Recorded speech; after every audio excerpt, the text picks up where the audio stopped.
இந்த 3ஆம் நாள் கன்வென்ஷனுடைய கூட்டங்களுக்கு வருகை தந்திருக்கிறதானே உங்கள் யாவருக்கும் கர்த்தராகிய இயேசு கிறிஸ்துவின் இனிய நாமத்தினாலே எங்கள் வாழ்த்துதலை தெரிவித்துக் கொள்கிறோம். ये तीसरे दिन की शाम के समय में भी जो कोई यहाँ उपस्थित है, आपके लिए प्रभु यीशु मसीह के मधुर और मीठी नाम से हम स्वागत करते हैं. மகிமை தேவனுடைய சமூகம் நம்முடைய மத்தியில் இருக்கிறபடினால் நம்ம எல்லாரும் ஸ்தோத்திரம் பண்ணுவோம். महिमा भरा हुआ परमेश्वर का समूह हमारे बीच में है, इसलिए हम सब लोग मिलकर धन्यवाद करेंगे.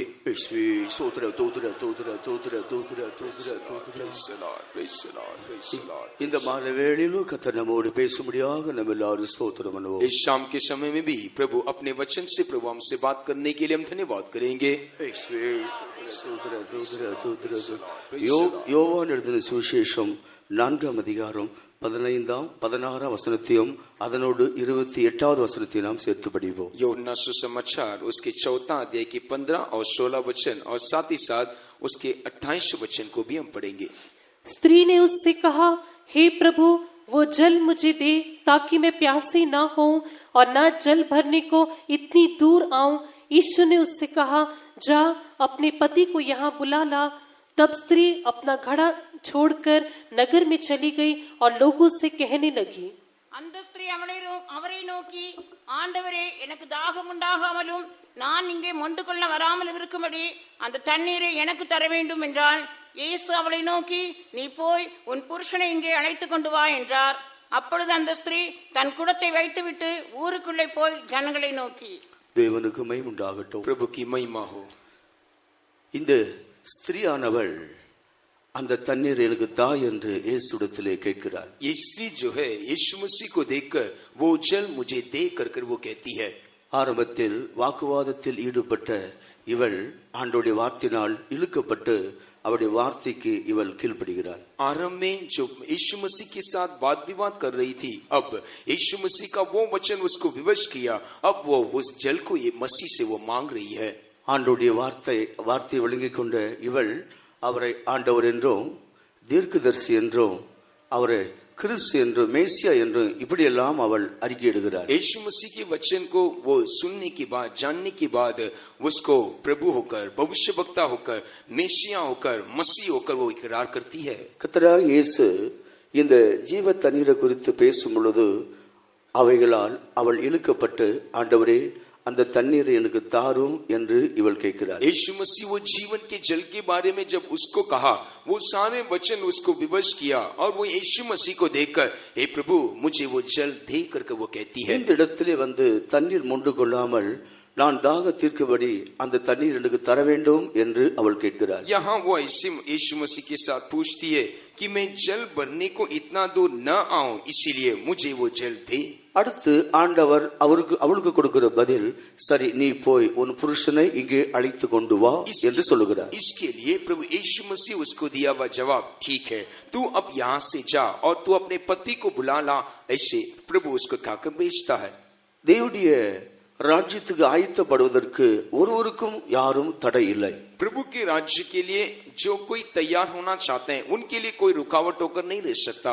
தேவனுடைய ராஜ்யத்துக்கு போவதற்கு மனைவி புருஷனுக்கு தடையாக இருக்க முடியாது. एक परमेश्वर के राज्य में जाने के लिए एक पत्नी एक पति के लिए रुकावट होकर नहीं रह सकती. அல்லாவிட்டால் மனைவிக்கு புருஷன் தடையாகவும் இருக்க முடியாது. नहीं तो पति के लिए पत्नी भी रुकावट होकर नहीं रह पाएगी. பிள்ளைகள் பெற்றோருக்கு தடையாகவும் நிற்க முடியாது. बच्चे माँ बाप के लिए रुकावट होकर नहीं रह सकते हैं. அல்லாவிட்டால் பிள்ளைகள் பெற்றோருக்கு தடையாகவும் நிற்க முடியாது. नहीं तो बच्चे माँ बाप के लिए भी रुकावट होकर नहीं रह सकते हैं. தேவனுடைய ராஜ்யம் ஒவ்வொரு மனிதரும் தேவனால் சிருஷ்டிக்கப்பட்டவர்கள். परमेश्वर के राज्य के लिए हर एक मानव जाति वो सिरजाए गए हैं. அந்த பரலோகத்துக்கு போகிற விஷயத்தில் ஒருவருக்கு ஒருவரும் தடை இல்லை என்பதை அறிந்து கொள்கிறோம். परमेश्वर के राज्य में जाने के लिए कोई भी किसी के लिए रुकावट होकर नहीं है कर हम देख सकते हैं. ஆண்டவருக்கு மகிமை உண்டாகட்டும். परमेश्वर की महिमा हो. ஆனா இந்த இடத்தில் ஆண்டவர் அந்த தண்ணீரை கொடுப்பதற்கு உன் புருஷனை இங்கே அழைத்து கொண்டு வா என்று ஒரு கேள்வியை அவரிடத்திலே போடுகிறார். लेकिन यहाँ हम देखने के समय वो जल उसको देने के लिए यीशु मसीह उस स्त्री को देखकर कहता है कि तू जा अपने पति को यहाँ लेकर आकर एक सवाल को उसके सामने रखता है. ஆண்டவர் எந்த நோக்கத்தோடு அதை கேட்கிறார் என்பதை நாம் அறிந்து கொண்டால் हम क्यों, किस मकसद से यीशु मसीह ने ऐसे सवाल उसको पूछा करके यदि हम जानने पर, இவள் சொல்லுகிறார், ஆண்டவரே எனக்கு புருஷன் இல்லை என்று சொல்லுகிறார். तब उसने ऐसे जवाब दिया, हे प्रभु मेरे लिए पति नहीं है. அப்பொழுது ஆண்டவர் அவருக்கு பதில் கொடுக்கிறார், நீ உள்ளபடியே சொன்னாய். तब यीशु मसीह ने उसको जवाब दिया कि तूने जो कहा वो सच है. உனக்கு 5 புருஷர்கள் ஏற்கனவே இருந்தார்கள். तू पहले से ही 5 पति कर चुकी. ஆனால் இப்போது ஒருவன் இருக்கிறான், ஆனாலும் அவன் உனக்கு புருஷன் அல்ல, இதை உள்ளபடியே சொன்னாய் என்று இயேசு சொல்லுகிறார். जिसके पास अब तो रहती है वो तेरा पति नहीं, इसीलिए जो तूने कहा वो सच है. இந்த ஸ்திரீக்கு ஏதோ வாழ்க்கையில ஒரு சூழ்நிலை ஏற்பட்டது, 5 புருஷரோடு வாழ்க்கை செய்யக்கூடிய சந்தர்ப்பம் அவளுக்கு வந்துவிட்டது. उसके जीवन में ऐसी कोई अनुभव घटा जो बीते हुए समय में वो लगभग 5 पतियों के साथ रहकर वो अपने समय को बिता चुकी. ஒருவேளை ஒரு புருஷனுக்கு அடுத்து வருகிற புருஷனும் இறந்து, இப்படி ஒருவேளை 5 பேரும் இறந்து போயிருக்க கூடும். ऐसे भी हो सकता है एक पति के साथ रही होगी, उसके बाद उसकी मृत्यु के पश्चात और एक पति के साथ रही होगी. ऐसे शायद 5 पति भी उसके जीवन में मृत्यु पाया होगा. ஏனென்றால் இப்படிப்பட்டவர்களுக்கு மோசே பிரமாணத்தை கொடுத்திருந்தார். क्योंकि ऐसे लोगों के लिए मूसा पहले ही उसने व्यवस्था दिया है. ஒரு புருஷன் மரித்த பின்பு மற்றொருவரை இவள் விவாகம் செய்து கொள்ளலாம். एक पति मरने के बाद वो स्त्री दूसरे को वो विवाह कर सकती है. புருஷன் உயிரோடு இருக்கையில் மனைவி புருஷனை விட்டு போய் விவாகம் செய்தால் அவள் விபச்சாரி எண்ணப்படுவாள். जब तक एक पति जीवित है वो पत्नी उसको छोड़कर और किसी से ब्याह करती है, वो विभिचारणी करके कहा जाएगी. ஒருவேளை இந்த ஸ்திரீக்கு தொடர்ந்து கணவன்மார் இருந்து கொண்டே இருக்கலாம். शायद ऐसे भी हो सकता है कि इसके जीवन में ये स्त्री का पति जो है लगातार वो मरता होगा. அல்லாவிட்டால் இவளை மனதான புருஷன்மார் விட்டு விட்டு பிரிந்து போயிருந்திருக்கலாம். नहीं तो ऐसे भी हो सकता जिन्होंने इसके साथ ब्याह किया हुआ उसके पति जो है उसको छोड़कर चले गए होंगे. எப்படியோ இவளுடைய வாழ்க்கை இவ்விதமாக இவளுக்கு அமைந்திருக்கிறது. जो भी क्यों ना हो उसका जीवन इस प्रकार पाया गया. சுருக்கமாக சொல்ல போனால் இவளுடைய வாழ்க்கை ஒரு வேதனையும் கண்ணீரும் துக்கமான ஒரு பாதையில் தான் இவள் தன் காலத்தை கழித்திருக்கிறார். संक्षिप्त में कहा जाने से इसके जीवन को देखने के समय आंसुओं के साथ, वेदना के साथ उसने अपने जीवन को गुजारा किया. இந்த இக்கட்டான சூழ்நிலையில் ஒருவர் தனக்கு புருஷனாக இருக்க வேண்டும் என்று ஒருவரை இவர் ஏற்றிருக்கிறாள், ஆனால் அவரோ இவளோடு சேர்ந்திருக்கவில்லை. लेकिन इस परिस्थिति में कैसा भी एक पति मेरे साथ रहना है करके उसने किसी को स्वीकार किया, लेकिन वो पति भी उसके साथ अब नहीं है. ஆண்டவரின் புருஷன் அழைத்து கொண்டு வா என்று சொல்லும் பொழுது அவள் வேதனையோடு தான் சொல்லுகிறாள், எனக்கு புருஷன் இல்லை என்று சொல்லுகிறாள். जब यीशु मसीह ने उसको देखकर कहा तू जा अपने पति को लेकर आ, उस समय वो दर्द और वेदना के साथ प्रभु यीशु मसीह को देखकर कहती है मेरे पास पति नहीं. கர்த்தர் சொல்லுகிறார், இப்போது இருக்கிறவன் உனக்கு புருஷன் இல்லை என்றால் அவன் உயிரோடு இருக்கிறான், ஏதோ ஒரு காரணத்தினால் இவர்கள் பிரிந்திருக்க கூடும். तब यीशु मसीह ने ऐसे कहा, अब जो है वो तेरा पति नहीं है करके यदि तू कहने पर शायद कोई भी ऐसे कारण होगा जिसके कारण वो तुझसे अलग हो गया है. இவருடைய கடந்த கால வாழ்க்கையை ஆண்டவர் ஏன் விசாரிக்க வேண்டும்? क्यों उसकी बीते हुए जिंदगी के बारे में, जीवन के बारे में यीशु मसीह चर्चा करना है. அதுவும் இவர் ஆண்டவர் ஒரு விதமான விஷயத்தை இவர் விசாரிக்கிறார். क्यों ऐसे कुछ प्रत्येक घटना को प्रभु पूछताछ करता है. ஆண்டவர் இரக்கமற்றவர் அல்ல. हमारा प्रभु यीशु मसीह दया के बिना नहीं रहता. யாரையும் அவமானப்படுத்துகிற தேவன் இல்லை. किसी को वो नामधराई नहीं करता.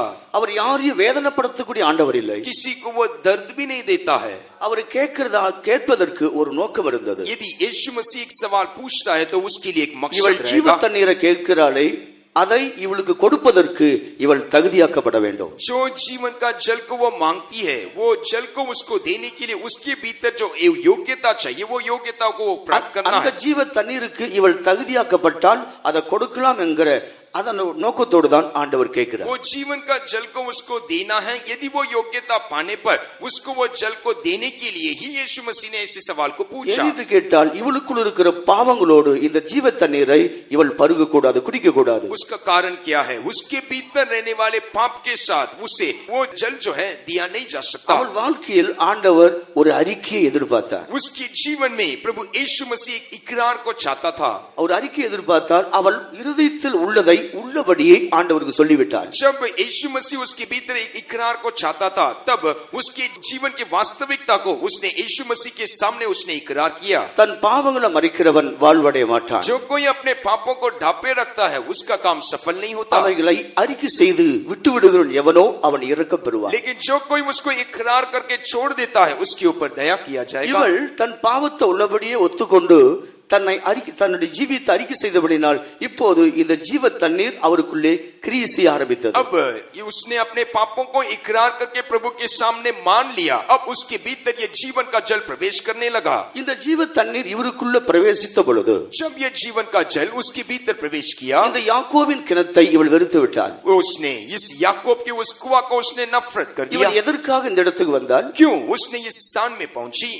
தான் பிழைப்பதற்காக தண்ணீர் எடுக்கும்படியாக இங்கே வந்திருக்கிறார். वो पानी लेने के लिए, कैसे भी जीवन गुजारा करने के लिए वहीं स्थान पहुंची. இவளுக்குள்ள ஒரு நல்ல அறிக்கை உண்டாகி ரட்சிப்பு உள்ள பிரவேசித்த உடனே இந்த ஜீவ தண்ணீர் அவளுக்குள்ள கிரியை ஆரம்பித்தது.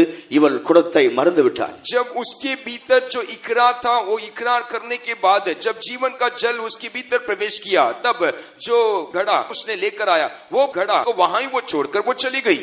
28வது வசனத்துல வாசிக்கிறது போல தான் கொண்டு வந்த தண்ணீர் குடத்தை அங்கே அவள் வைத்து விட்டு வீட்டுக்கு திரும்பி போகிறாள். वहां आप 28वें वचन में देखने के समय जो घड़ा वो पानी भरने के लिए लेकर आई, उसको उस नगर में ही छोड़कर वो चली गई. இதுவரைக்கும் இவள் சுமந்து கொண்டு போய் குடித்து பிழைத்த இந்த தண்ணீரை அவள் வெறுக்க ஆரம்பிக்கிறாள். अब तक जो घड़ा उठाकर पानी पी रही थी, उस घड़ा को अभी वो नफरत करके वो छोड़ दी है. இந்த குடத்தையும் கூட அவள் வீட்டுக்கு கொண்டு போகவில்லை. अभी ये घड़ा को भी उसने वापस अपने घर नहीं ले गई. இதுவரைக்கும் இந்த பாத்திரம் இவளை பிழைப்பட்டு கொண்டு வந்தது. अब तक ये बर्तन उसका जीवन गुजारा के लिए सहायता किया. அந்த பாத்திரத்தை வைத்துவிட்டு நேராக வீட்டுக்கு போகாமல் அவள் ஊருக்கு போகிறாள். अब ये घड़ा को, ये बर्तन को वो वहां ही छोड़कर वो अपने घर नहीं लौटी, बल्कि वो नगर के भीतर जा रही है. தண்ணீர் எடுத்து வீட்டுக்கு போகும்படியாக தான் புறப்பட்டு வந்தாள். लेकिन वो आने के समय वो पानी लेकर घड़ा के साथ घर जाने के लिए आई थी.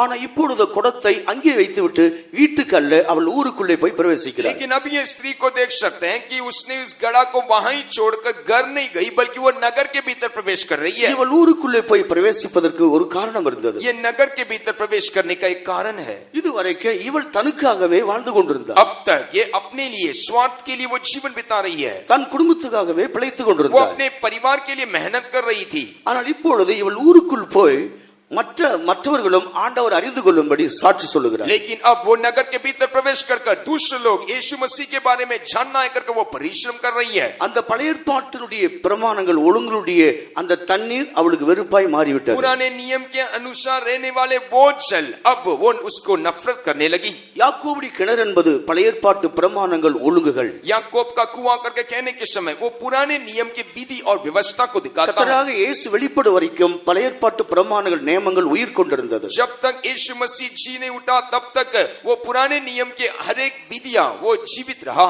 அந்த பிரமாணங்களை கற்பனைகள் தன் சரீரத்தில் ஏற்றுக்கொண்டு அந்த நியாய பிரமாணத்துக்காக சரீரத்திலே அவர் கொலை உண்டார். वो सारे विधियों को उसने अपने शरीर में उठाकर उस विधि और व्यवस्था के लिए वो अपने शरीर में मार डाला गया. நியாய பிரமாணத்து நிமித்தம் அவர் மரித்து ஒரு அன்பின் பிரமாணத்தை சபைக்குள்ளே ஸ்தாபித்தார். उस व्यवस्था के लिए वो अपने आप को मारकर मरकर वो कलीसिया के भीतर एक प्रेम का व्यवस्था को लेकर आया. இந்த தண்ணீரை குடிக்கிறவனுக்குள்ளே ஜீவகாலம் எல்லாம் ஒரு நீருற்று ஊறும் என்று கர்த்தர் 14 வசனத்தில் சொன்னது போல் 14 वचन में जो कोई इस जल को पीता उसके भीतर एक सोता उमड़ता करके जैसे प्रभु यीशु मसीह ने कहा. இவளுக்குள்ள ஒரு நல்ல அறிக்கை வந்த உடனே இந்த தண்ணீர் கிரியை செய்ய ஆரம்பிச்சது, ரட்சிப்பு உண்டானது. ஆனா பழைய வாழ்க்கையை இவள் மறக்கிறாள். लेकिन जब उसने इस बात को इकरार किया, उसके भीतर उद्धार आया, जल उसके भीतर प्रवेश किया और उसने अपने पुराने जीवन को पूरी रीति से भूल गई. பழைய வாழ்க்கையை மறந்து பழைய தாகம் அடங்கப்பட்டு இன்னொரு புதிய தாகம் அவளுக்குள்ளே உண்டாயிவிட்டது. उसका पुराना जीवन समाप्त हो गया, पुराना प्यास रुक गया, एक नया जीवन आरंभ हो गया. அவளுக்குள்ளே அந்த ஊற்று பிளக்கப்பட்டு ஒரு புதிய தாகம் உண்டாகி தன்னை போல் மற்றவர்களும் ஆண்டவரை அறிய வேண்டும் என்று சொல்லி இவள் போய் சாட்சி கொடுக்கிறார். उसके भीतर एक सोता उठा और उसने अपने समान दूसरे भी उद्धार पाना चाहिए करके वो नगर के भीतर दूसरों के लिए उस समाचार बताती है. அதே அதிகாரத்தினுடைய 39ஆம் வசனத்தை நாம் படிக்கும் பொழுது उसी अध्याय के 39 वचन को पढ़ने के समय நான் செய்த யாவற்றையும் ஒருவர் எனக்கு அறிவித்து விட்டார். मैं जो कुछ किया सब कुछ एक व्यक्ति मुझे बता दिया. அவர் மேசியாதானோ வந்து பாருங்கள் என்று அவள் ஊராரை அழைக்கிறார். वो नगर के निवासियों को जाकर ऐसे कहती है, क्या वो मेसिया है, आप आकर देखो. இந்த ஸ்திரீ சொன்ன சாட்சியை கேட்டு ஊர் மக்கள் பலரும் விசுவாசத்தை இயேசு கிறிஸ்து மேல் வைத்துக் கொண்டார்கள். जो कोई गवाही उसने इस स्त्री ने दिया उसके ऊपर विश्वास रखकर उस नगर के हर एक निवासी यीशु मसीह के पास आए। ஆண்டவரை எதிர்த்த இவள் ஆண்டவருக்கு அடிமையாகி ஆண்டவரை பற்றி அறிவிக்க சாட்சி கொடுக்க இவள் தாகம் கொண்டாள். यीशु मसीह को सामना किया हुआ वाद विवाद किया हुआ यही स्त्री अब मसीह का गुलाम होकर मसीह का गवाह होकर यहाँ बन गई। இவளுக்குள் உண்டான அந்த தாகமானது ஊர் மக்கள் அனைவரையும் இழுத்து கொண்டு வரும்படியாக செய்தது. इसके भीतर रहने वाला वो प्यास जो है नगर के हरेक निवासियों को गांव के लोगों को वे भी प्यासे होकर उसके पीछे वे भी आ गए। ஊர் மக்களோடு தனிப்பட்ட விதத்தில் பேசி எடுத்து யாவரையும் திரளாக ஆண்டவரிடத்து கொண்டு வந்து சேர்க்கிறார். व्यक्तित्व से गांव के हरेक लोगों के साथ उसने बातचीत किया और उनको यीशु मसीह के पास वो लेकर आई। ரட்சிப்படைந்த ஒரு மனிதனுக்குள் ஜீவ தண்ணீரின் ஊற்று பிளக்கப்பட்டால் அவன் தன்னையும் தன் குடும்பத்தையும் முக்கியப்படுத்துவதை விட்டு கர்த்தருக்காகவே அவன் ஜீவிக்க தன்னை முன்வைப்பான். उद्धार का सोता यदि एक व्यक्ति के भीतर आने के समय वो अपना और अपने परिवार को देने वाला उस मुख्यता को छोड़कर उद्धार पाने के लिए लोगों के प्रति वो पहला स्थान देगा। உலக வாழ்க்கைக்கு சம்பந்தப்பட்ட தாகங்கள் தீர்க்கப்பட்டு ஒரு ஆவிக்குரிய தாகம் இவளுக்குள்ளே உண்டாகிவிட்டது. संसार के बातों के प्रति रहने वाला वो प्यास को छोड़कर एक आत्मिक प्यास इसके भीतर आ गया। ரட்சிப்படைகிற ஒவ்வொரு மனிதனுக்குள்ளும் 7 விதமான தாகங்கள் உண்டாக வேண்டும். उद्धार प्राप्त किया हुआ हर एक व्यक्ति के भीतर एक 7 प्रकार का प्यास होना चाहिए। ஆண்டவராக இயேசு அறிந்து கொண்ட பின்பு பாவத்தின் அக்கிரமத்தின் தாகங்கள் தீர்க்கப்பட்டு ஒவ்வொரு மனிதனுக்குள்ளும் 7 விதமான தாகங்கள் அவனுக்குள்ள உண்டாகி அவன் ஆண்டவரை சந்திக்க வேண்டும். पाप से तौबा होने के बाद जब वो यीशु मसीह के पास आता है तो ये संसार के हर एक प्यास को छोड़कर उसके भीतर 7 प्रकार का एक आत्मिक प्यास को प्रभु देखना चाहता है। ஜீவ தண்ணீரை குடித்து ஞானஸ்நானம் பெற்ற ஒரு மனுஷனுக்குள் முதலாவது சாட்சியின் தாகம் உண்டாக வேண்டும். जो कोई इस जीवन के जल को पीकर बपतिस्मा के अनुभवों को ले लिया है उसके भीतर एक गवाही का एक प्यास उसके भीतर आना चाहिए। மற்றொரு விதத்தில் ஆத்துமாக்களை பற்றி ஒரு பாரம் அவளுக்குள்ளே உண்டாக வேண்டும். दूसरे तरफ से देखा जाए पर आत्माओं को कमाने वाला एक प्यास उसके भीतर चाहिए। இது அவளுக்குள் உள்ள சுபாவம் அல்ல, இந்த ஜீவ தண்ணீர் அவளுக்குள் வந்தபடினால் அவர்களை இவ்விதமாக நடத்துகிறது. ये उनके भीतर रहने वाला स्वभाव नहीं बल्कि ये जीवन का जल उनके भीतर प्रवेश करने के कारण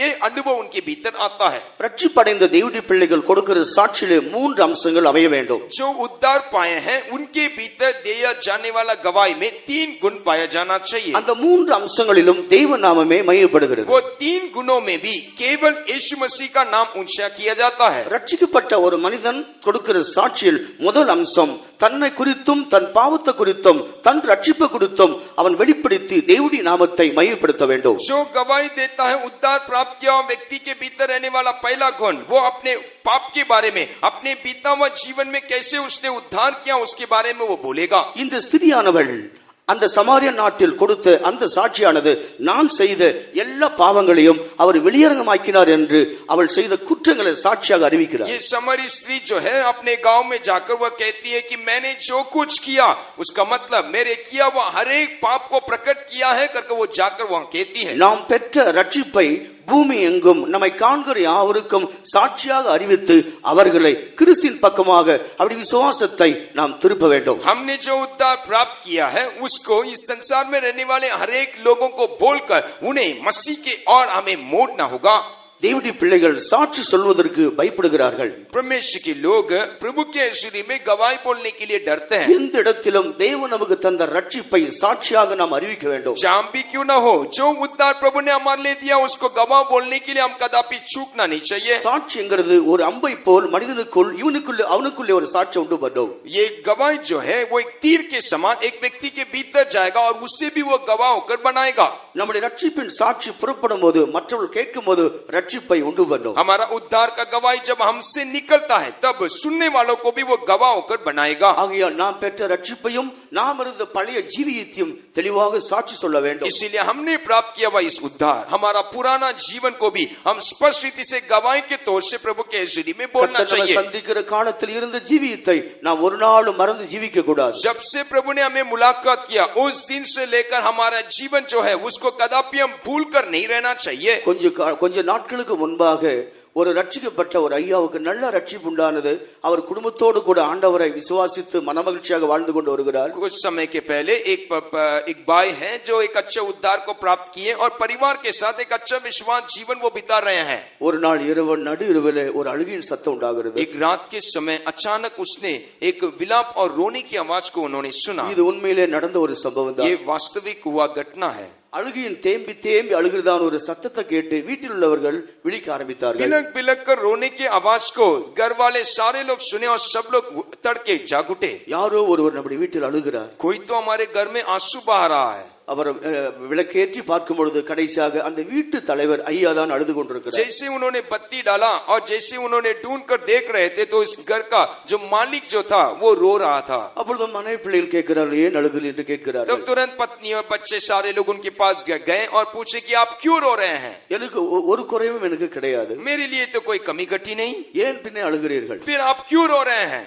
நான் ஜெபத்தில் என்னுடைய பழைய வாழ்க்கையை நினைவு கூர்ந்தேன். मैं प्रार्थना में अपने पुराने जीवन को मैंने स्मरण किया. நான் ஒரு கொடூரமான ஒரு பாவமுள்ள ஜீவி செய்தேன். मैं एक पापी इंसान होकर पाया गया था. அந்த கொடூரமான பாவியாக என்னை ஆண்டவர் மன்னித்தார். ऐसे भयानक पापी होकर मुझे प्रभु ने क्षमा किया. என்ன ஆவியினால் அபிஷேகம் பண்ணினார். मुझे आत्मा से प्रभु ने अभिषेक किया. அவர் என் மேல் கொண்ட அந்த அன்புக்காக उसने जो दया और प्रेम मेरे ऊपर दिखाया.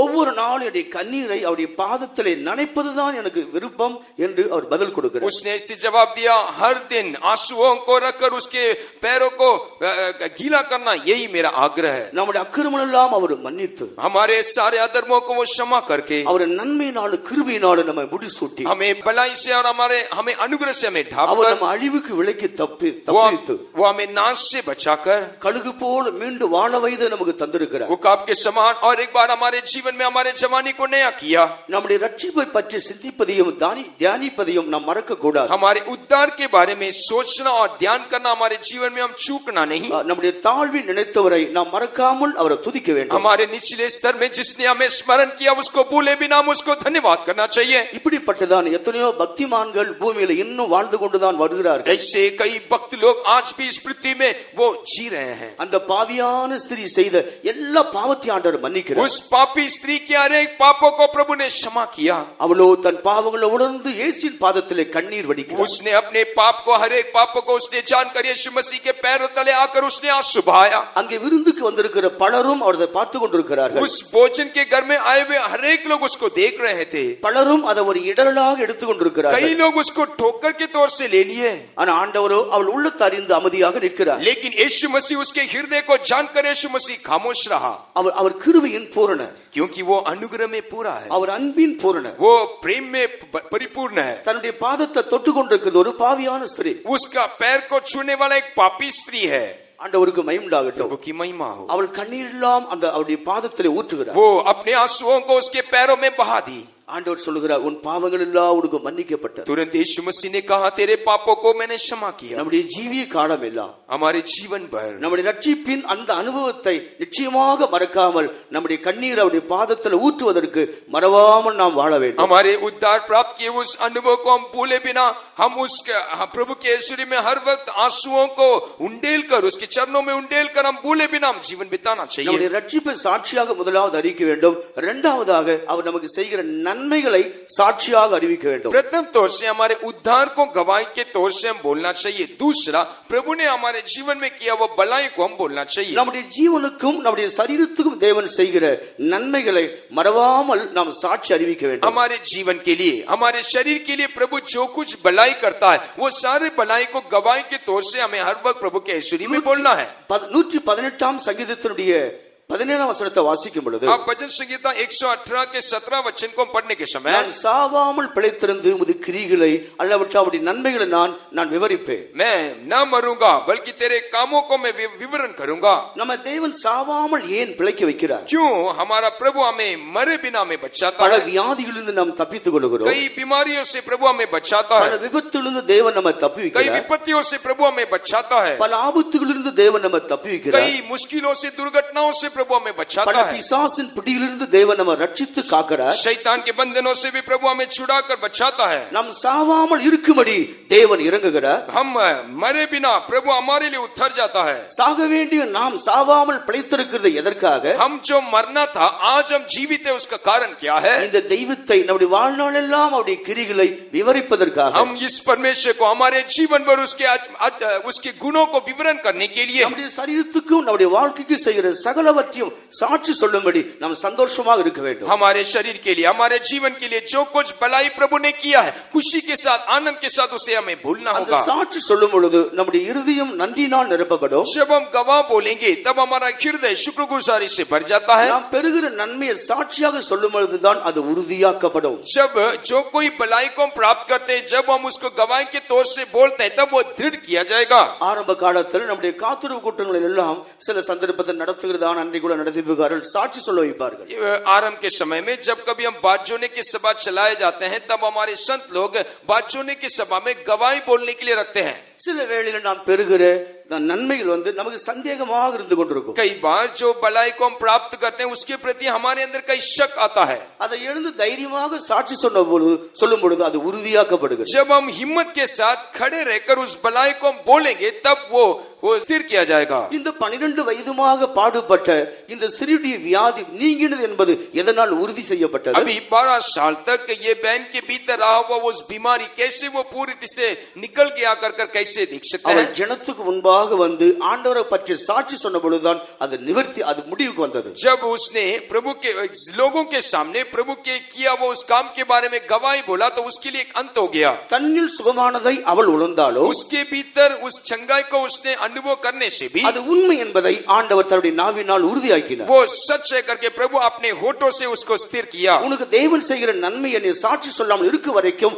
சந்தேகத்தின் வல்லமை உன்னோடு போராடும். जब तक प्रभु आपके जीवन में किया हुआ भलाई को आप प्रभु के हज़ूरी में गवाहों का नहीं बोलेंगे, आपके भीतर एक शक का आत्मा काम करता அந்த रहेगा. நன்மையை நாம் சாட்சி பொழுது அது உறுதி செய்யப்படுகிறது. जब वो भलाई को हम प्रभु के हज़ूरी में बोलने के समय प्रभु उसको சாவாமல் பிழைத்திருந்து உம்முடைய கிரியைகளை விவரிப்பேன். मैं मरे बिना प्रभु के उस अद्भुत कामों को मैं विवरण करूंगा. எத்தனையோ மரணங்களை நாம் கடந்து வந்திருக்கிறோம். बीते हुए दिनों में कितने मृत्यु को हमने पार कर दिया. பலவிதமான ஆபத்துகளையும் இக்கட்டுகளையும் நாம் கடந்து कई வந்திருக்கிறோம். विपत्तियों में मुसीबतों को हमने पार कर दिया. 71ஆம் சங்கீதத்துடைய 20வது வசனத்துல படிக்கும்போது जब आप भजन 71 के 20वें वचन को पढ़ने அநேக से இக்கட்டுகளையும் ஆபத்துகளையும் காணும்படி செய்த நீர் कई वो विपत्तियों और मुश्किलों को देखने के लिए तूने सहायता किया. என்னை மீண்டும் உயிர்ப்பிப்பீர், பாதாளத்திலிருந்து ஏற பண்ணுவீர். तो और एक बार मुझे जिलाएगा, अधोलोक से मुझे खड़ा करेगा. நாம் தேவனுடைய பிள்ளைகளாக இருந்தாலும் பல இக்கட்டுகளையும் ஆபத்துகளையும் நாம் காணும்படி கர்த்தர் இக்கட்டுக்கும் ஆபத்துக்கும் முன்பாக கொண்டு போய் நிறுத்துகிறார். हम प्रभु के लोग होकर रहने के समय में भी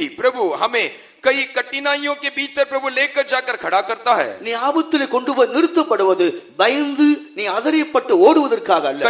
कठिनाइयों के बीच में प्रभु हमें खड़ा करने का मकसद डर कर भागने के लिए नहीं. அந்த இக்கட்டுகளிலும் ஆபத்துகளிலும் தேவனுடைய வல்லமையை நீ அறியும்படியாக தேவன் ஆபத்துக்குள்ளும் இக்கட்டுகளுக்குள்ள கொண்டு போய் நிறுத்துகிறார். कठिनाइयों के बीच में, कष्टों के बीच में परमेश्वर को आप उसकी सामर्थ को अनुभव करने के लिए प्रभु उसके भीतर आपको खड़ा करता है. ஆண்டவருக்கு மகிமை உண்டாவதாக. प्रभु की महिमा हो. மூன்றாவதாக தேவன் நமக்கு தருகிற சுகத்தை பற்றி சாட்சி கொடுக்க வேண்டும். तीसरा, प्रभु हमारे लिए दिया हुआ चंगाई के लिए प्रभु के हज़ूरी में हमें गवाह बोलना है. அது தேவனை மகிமைப்படுத்துகிற ஒரு மகிமையான அனுபவம். वो प्रभु को महिमा देने वाला एक अनुभव है. லூக்கா 17ஆம் அதிகாரம் 18ஆம் வசனத்தை வாசிக்கும்போது लूका सुसमाचार 17 अध्याय के 18 वचन को पढ़ने से இயேசு அங்கே ஒரு இடத்துக்கு போகும்போது 10 குஷ்டரோகிகள் அவருக்கு எதிர்பட்டார்கள். एक समय यीशु मसीह एक जगह जाने के समय उसके सामने 10 कोढ़ी आए.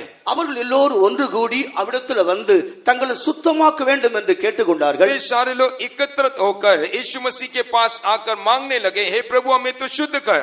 ஆண்டவர் சொன்னார், உங்களை போய் ஆசாரியனுக்கு காண்பீங்கள் என்று சொன்னார். तब तुरंत यीशु मसीह ने कैसे कहा, जाकर तुम याजक के पास जाकर मिलो. அவர்கள் கீழ்ப்படிந்தால் ஆண்டவர் சுகந்தரும்படி அவிதமாக கூறுகிறார். जब यदि वो आज्ञा मानने से उसके द्वारा उनके भीतर एक चंगाई का काम करने के लिए प्रभु चाहा. அந்த வார்த்தைக்கு அப்படியே கீழ்ப்படிந்து அவள் போன பொழுது சுகமாக்கப்பட்டார்கள். जैसे उन्होंने उस वचन को आज्ञा मानकर वहां गए, तब वे सारे लोग चंगाई पा लिया. அநேகர் சுகமாக வேண்டுமானால் நாம் ஆண்டவரும் ஆண்டுடைய பிள்ளைகள் சொல்லுகிற வார்த்தைக்கு கீழ்ப்படிய வேண்டும். यदि हम चंगाई पाना चाहते हैं तो प्रभु के लोग जो कुछ हमसे कहते हैं उसका आज्ञा मानना चाहिए. கீழ்ப்படிதல்ல ஒரு சுகம் உண்டு. जो कोई आज्ञा मानते हैं, आज्ञा मानने के भीतर एक चंगाई है. ஒரு சந்தர்ப்பத்தில் ஒரு பிசாசு பிடித்த ஒரு சகோதரி, அவங்க வேற ஒரு ஐக்கியத்தில் இருந்தவங்க நம்மிடத்தில் வந்து ஐக்கியப்பட ஆரம்பித்தார். एक भूतग्रस्त एक बहन जो है वो दूसरी संगति में थी, वो एक बार हमारे साथ आकर संगति रखने लगी. அவங்களை ஏராளமான பிசாசுகள் குடிக்கொண்டிருந்தார்கள். उनके भीतर कई शैतान उसको जकड़ा हुआ था।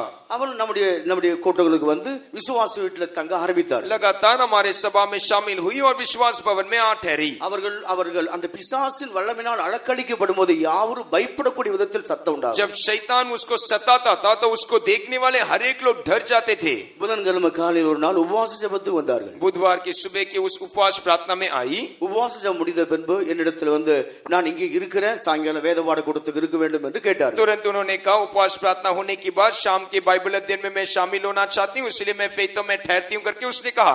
அவர்களுக்கு சொல்லப்பட்ட ஒரு வார்த்தை, இன்றைக்கு நீங்கள் வீட்டுக்கு போக வேண்டும். तब उनको कहा गया हुआ एक वचन था, उनको एक बोला गया था कि आज आप घर लौट जाइए। அந்த தாய் பல பிசாசினால் பீடிக்கப்பட்டுள்ளா இருந்தாலும் அப்படியே அவங்க நடத்திப்புக்காரர்ல கீழ்ப்படிவார்கள். उसके भीतर कई शैतान उसको जकड़े रहने से भी जो कुछ बोला जाता था वो वैसी ही बात मानती थी। அவங்க கீழ்ப்படிந்து வீட்டுக்கு போய்விட்டார். आज्ञा मानी और वैसे ही वो घर लौट गई। சுமார் ஒரு 2 மணி போல வீட்டில் போய் சேர்ந்தார்கள். அவர்கள் வந்து இருந்ததான களைப்பில் படுத்து தூங்க ஆரம்பித்தார். जैसे लगभग 2 बजे वो अपने घर लौटी और थके जाने के कारण वो घर जाकर 2 बजे अच्छा सो गई। அவங்களுடைய கீழ்ப்படிதலை ஆண்டவர் என்ன செய்தார்? उसकी आज्ञा मानने के उस गुण को देखा हुआ प्रभु ने क्या किया?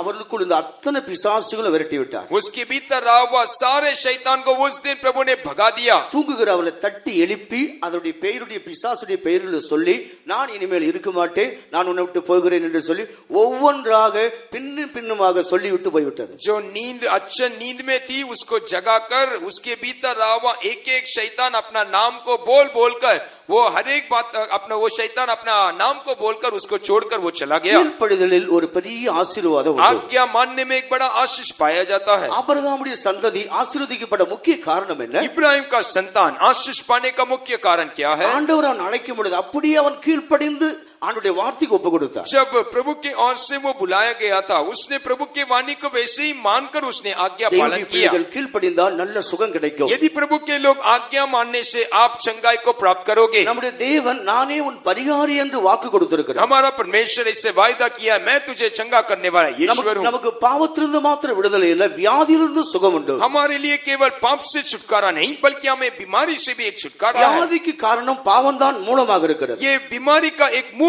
कारण है वो पाप है। இயேசு பாவத்தையும் சுமந்தார், வியாதியையும் சுமந்தார். हमारे यीशु मसीह पाप को नहीं बल्कि बीमारी को भी उसने उठा लिया। நம்முடைய துக்கங்களையும் சுமந்தார், நம்முடைய வேதனைகளும் அவர் சுமந்தார். हमारे दुखों को भी उसने उठा लिया, हमारे दर्दों को भी उसने उठा लिया। பாவம் நம்ம விட்டு நீங்கும் போது வியாதியும் போய்விடுகிறது. इसीलिए जब पाप हमसे दूर होता है बीमारी भी हमसे दूर हो जाएगा। யாத்திராகமம் 15 அதிகாரம் 26 வசனத்தை வாசிக்கும் போது निर्गमन का पुस्तक 15 अध्याय के 28 वचन को पढ़ने அவருடைய से சத்தத்துக்கு கவனமாய் நீ செவி கொடுக்க வேண்டும். उसके वाणी को तो ध्यान से सुनने पर அவருடைய பார்வைக்கு நீ செம்மையானதெல்லாம் செய்ய வேண்டும். उसके नजर में जो ठीक है वो तो करने से அவருடைய கட்டளைகள் நியமங்கள் யாவையும் நீ கைக்கொள்ள வேண்டும். उसके सारे नियमों को तो पालन करने से அப்பொழுது நான் எகிப்திற்கு வரப்பண்ணின வியாதிகளில் ஒன்றி வரப்பண்ணேன். तब मिस्र के ऊपर डाला हुआ कोई भी बीमारी तेरे ऊपर नहीं आएगा। சமீப காலத்துல கொரோனா வைரஸ் எத்தனையோ மனிதர்களை அது அழித்துக் கொண்டே வந்தது. आप हाल में कोरोना वायरस को देख सकते हैं, कईयों को उसने नाश कर दिया। ஆனாலும் கர்த்தர் நம்ம உயிரோடு வைத்திருக்கிறார். लेकिन फिर भी प्रभु ने हमें जीवित रखा। எகிப்திற்கு வந்த அந்த வியாதினால் நாம் அழியாதபடி கர்த்தர் நமக்கு ஒரு பாதுகாவலாக இருந்தார். मिस्र के ऊपर आया वो बीमारी से हम नाश नहीं होना करके प्रभु हमारे लिए रक्षा करने वाला होकर ठहराया गया। நானே உன் பரிகாரியாகிய கர்த்தர். मैं ही तुझे चंगा करने वाला ईश्वर हूँ। சிருஷ்டிக்கப்பட்ட மனிதன் வியாதியா இருக்கிற தேவன் விரும்புகிறதில்லை. जो कोई मनुष्य प्रभु की ओर से सिरजाया गया वो बीमार रहना उसका मर्जी नहीं। எரேமியா 33 அதிகாரம் 6 வசனத்தை வாசிக்கும்போது यिर्मयाह भविष्यवक्ता का पुस्तक 33वां अध्याय के 6वां वचन में நான் அவளை ஆரோக்கியமாக்குவேன், मैं उसको चंगा करूंगा நான் சௌக்கியத்தை வர பண்ணுவேன், और उसके लिए एक आरोग्य அவளை குணமாக்குவேன், और उसको मैं पूरी तरह से चंगा करूंगा, சமாதானத்தை சத்தியத்தை நான் வெளிப்படுத்துவேன், उसको शांति और उसके लिए सच्चाई को प्रकट करूंगा। ஆண்டவரால் குணமாக்கப்படுகிற மனிதனுக்கு உள்ள மேன்மையானது प्रभु के ओर से जो चंगाई प्राप्त करता है उसका प्रसिद्ध क्या है? அவர் நம்ம சுகமாக்கி விட்டால் प्रभु यदि हमें चंगा करने से பூர்ண ஆரோக்கியம் உண்டாகிறது. हमारे लिए अच्छा तंदुरुस्ती रहेगा, முழு சௌக்கியத்தை நாம் பெற்றுக்கொள்கிறோம். पूरा चंगाई को हम हासिल करेंगे। அதோட பூர்ண சமாதானத்தை நாம் பெற்றுக்கொள்கிறோம். इतना ही नहीं पूरा शांति भी हमारे भीतर पाया जाएगा। அதோட சத்தியத்தை நாம் பெற்றுக்கொள்கிறோம். इतना ही नहीं हम सच्चाई को भी हासिल करेंगे, ஏனென்றால் இயேசு நமக்காக தழும்பு ஏற்றிருக்கிறார். क्योंकि हमारे यीशु मसीह हमारे खातिर वो गांवों को उठाया है। ஏசாயா 53:5 வாசிக்கும் போது यशायाह भविष्यवक्ता का पुस्तक 53 का 5 में पढ़ने से தழும்புகளால் நாம் குணமாகிறோம். उसके कोड़े खाने से हम चंगे हो गए हैं। அந்த தழும்புகளை நாம் விசுவாசித்துக் கொண்டே இருக்க வேண்டும். जब हम उसके कोड़े को हम विश्वास करने से இயேசு நம்முடைய சுகத்துக்காக यीशु हमारे चंगाई के लिए நம்மை ஆரோக்கியமாக்க குணமாக்கும்படியாக हमें चंगा करने के लिए அவருடைய உள்ளங்கால் தொடங்கி உச்சந்தல வரையிலும் அவர் காயப்பட்டிருக்கிறார், அடிபட்டிருக்கிறார். उसके पैरों तले उसके सर तक वो घायल किया गया, वो कुचला गया. அந்த தழும்புகளிலே சிந்துகிற ரத்தம் நம்மேல் சொரியுமானால் उसके घावों का वो लहू हमारे ऊपर आने पर நிச்சயமாக நாம் சுகமாக்கப்படுவோம். निश्चय हम चंगाई को हासिल करेंगे. ஏனென்றால் நம்முடைய பலவீனங்கள் வியாதிகள் யாவையும் அவர் சுமக்கிறவர். क्योंकि हमारे निर्बलता हमारे बीमारियों को वो आप अपने ऊपर उठा लिया. மத்தேயு 8:17 அப்படிதான் நாம் படிக்கிறோம். मत्ती सुसमाचार 8वां अध्याय के 17 वचन में हम वैसे ही पढ़ते हैं. பலவீனங்கள் யாவையும் அவர் ஏற்றிருக்கிறார். हमारे सारे निर्बलताओं को उसने आप ही अपने ऊपर उठा लिया. 1 பேதுரு 2 அதிகாரம் 24 வாசிக்கும்போது पहला पत्रस 2 अध्याय के 24 वचन को पढ़ने से தழும்புகளால் குணமானீர்கள். उसके खोड़े खाने से हम चंगे हो गए हैं. தழும்புகளால் குணமாக்கப்பட்டிருக்கிறோம். उसके खोड़े खाने से हम चंगाई पा लिया. ஏனென்றால் இயேசுவுக்கு தழும்பு உண்டான பொழுது நம்முடைய வியாதி அவர் சுமந்திருக்கிறார். क्योंकि जब यीशु मसीह का शरीर में वो घाव को उठाया तब उसके कारण हमारा सारे बीमारी उसके ऊपर आ गया. தேவனுடைய பிள்ளைகள் சுகத்தை விரும்ப வேண்டும். प्रभु के लोग चंगाई को हासिल करना चाहिए. நமக்கு ஒரு நாள் மரணத்தை அவர் அனுமதிக்கிறவர் இல்லை. कभी हमारे जीवन में वो मृत्यु को अनुमति नहीं देगा.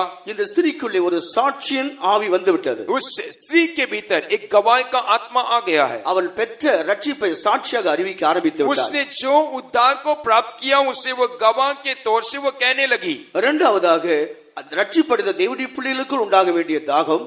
दूसरा उद्धार प्राप्त किया हुआ प्रभु के लोगों के भीतर रहने वाला प्यास. பரிசுத்தாவின் அபிஷேகத்தை பற்றி ஒரு தாகம் உண்டாக வேண்டும். दूसरा पवित्र आत्मा के अभिषेक को प्राप्त करने वाला एक प्यास होना चाहिए. யோவான் 7 அதிகாரத்துடைய 37-38 வசனங்களை வாசிக்கும்போது उसके बारे में यूहन्ना सुसमाचार 7वां अध्याय के 37 और 38 वचन में पढ़ने से இயேசு பண்டிகையின் கடைசி நாளில் அவர் சத்தமிட்டு கூறுகிறார். वहां वो पर्व के आखिरी दिन में यीशु मसीह चिल्ला उठा, ஒருவன் தாகமாயிருந்தால் இடத்துக்கு வரக்கடவன். यदि कोई प्यासा है तो वो मेरे पास आ जाए. தாகமாயிருந்தால் ஜீவ தண்ணீரை வாங்கிக் கொள்ள கடவன். यदि कोई प्यासा है तो मैं उसके लिए जीवन का जल का नदियां दूंगा. அடுத்த வசனத்தில் வாசிக்கிறோம், அவர்கள் அடைய போகும் ஆவியை குறித்து இப்படி சொல்லி இருக்கிறார். और उसके अगला वचन में वे प्राप्त करने वाले आत्मा के बारे में हम देख सकते हैं. பரிசுத்தாவின் அபிஷேகத்தின் மேல் நமக்கு தாகம் உண்டாகதான் வேண்டும். हम पवित्र आत्मा के अभिषेक के ऊपर हमारे लिए प्यास होना चाहिए. अनेक ரட்சிக்கப்பட்டிருக்கிறார்கள், பல ஆண்டுகள் கடந்தாலும் தாகமற்றவர்களாக பரிசுத்தாவின் அபிஷேகத்தை பெறாதவர்களாகவே ஜீவிக்கிறார்கள். कई लोग उद्धार प्राप्त करने के बावजूद भी कई समय तक उनके भीतर पवित्र आत्मा के अभिषेक को प्राप्त करने वाला वो प्यास रहित वो पाए जाते हैं.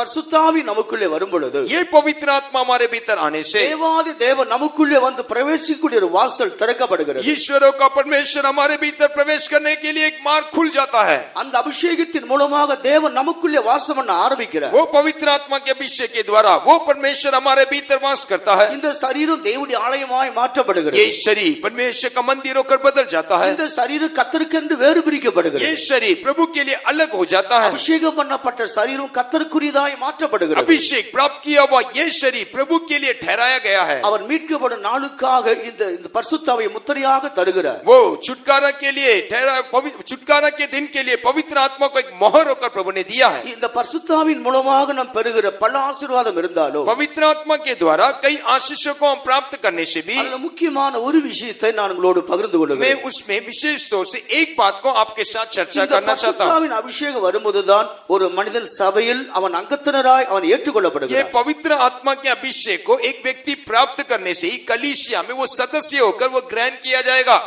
அவன் சபைக்குள்ளே ஒரு அவயவமாக அங்கீகரிக்கப்படுகிறான். वो कलीसिया के भीतर एक अंग होकर वो ग्रहण किया जाएगा. நிச்சயமாகவே ஒவ்வொரு மனிதனும் ஞானஸ்நானம் பெற்ற பின்பு பரிசுத்தாவின் அபிஷேகத்தை பெறுவது கட்டாயமான ஒரு கட்டளையாக இருக்கிறது. पवित्र आत्मा पानी के बपतिस्मा लेने के बाद पवित्र आत्मा के अभिषेक को पाना वो प्रभु के ओर से ठहराया हुआ एक नियम है, वो अनिवार्य है. இந்த அபிஷேகத்தின் மூலமாக தான் நாம் தேவனுடைய ஆலயமாக அவருடைய வாசஸ்தலமாக கூட்டி கட்டப்படும்படியான ஒரு ஸ்லாக்கியத்தை தேவன் தந்திருக்கிறார். उस अभिषेक के द्वारा ही हम प्रभु का मंदिर होकर हम एकत्र होकर बांधा जाने वाला एक अनुभव को प्रभु हमारे लिए ठहराया है.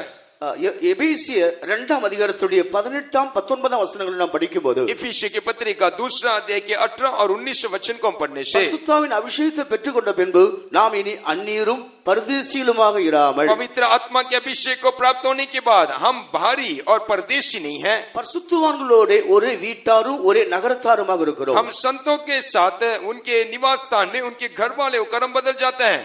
ஒரு பரிசுத்த வாசஸ்தலமாக தேவன் கூட்டி கட்டுகிற ஒரு இடத்துக்கு நாம் கொண்டு வந்து हम சேர்க்கப்படுகிறோம். परमेश्वर के पवित्र निवास स्थान होकर मिलकर बांधा जाने वाले अनुभव को हम प्राप्त करते हैं।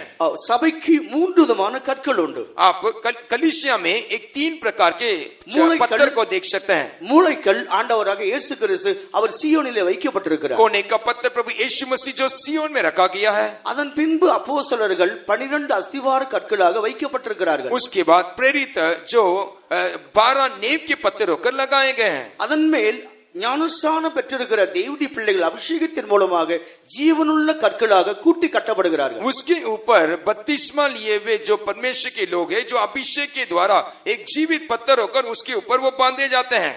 இதைத்தான் பழைய ஏற்பாட்டில் வாசிக்கும் போது சியோனும் எருசலேமும் இசைவனைப்பாய் கூட்டி கட்டப்பட்ட ஒரு நகரம். इसीलिए पुराने नियम में इसके बारे में देखने के समय सियोन और यरूशलेम एक साथ बांधा गया हुआ एक नगर होकर हम देख सकते हैं।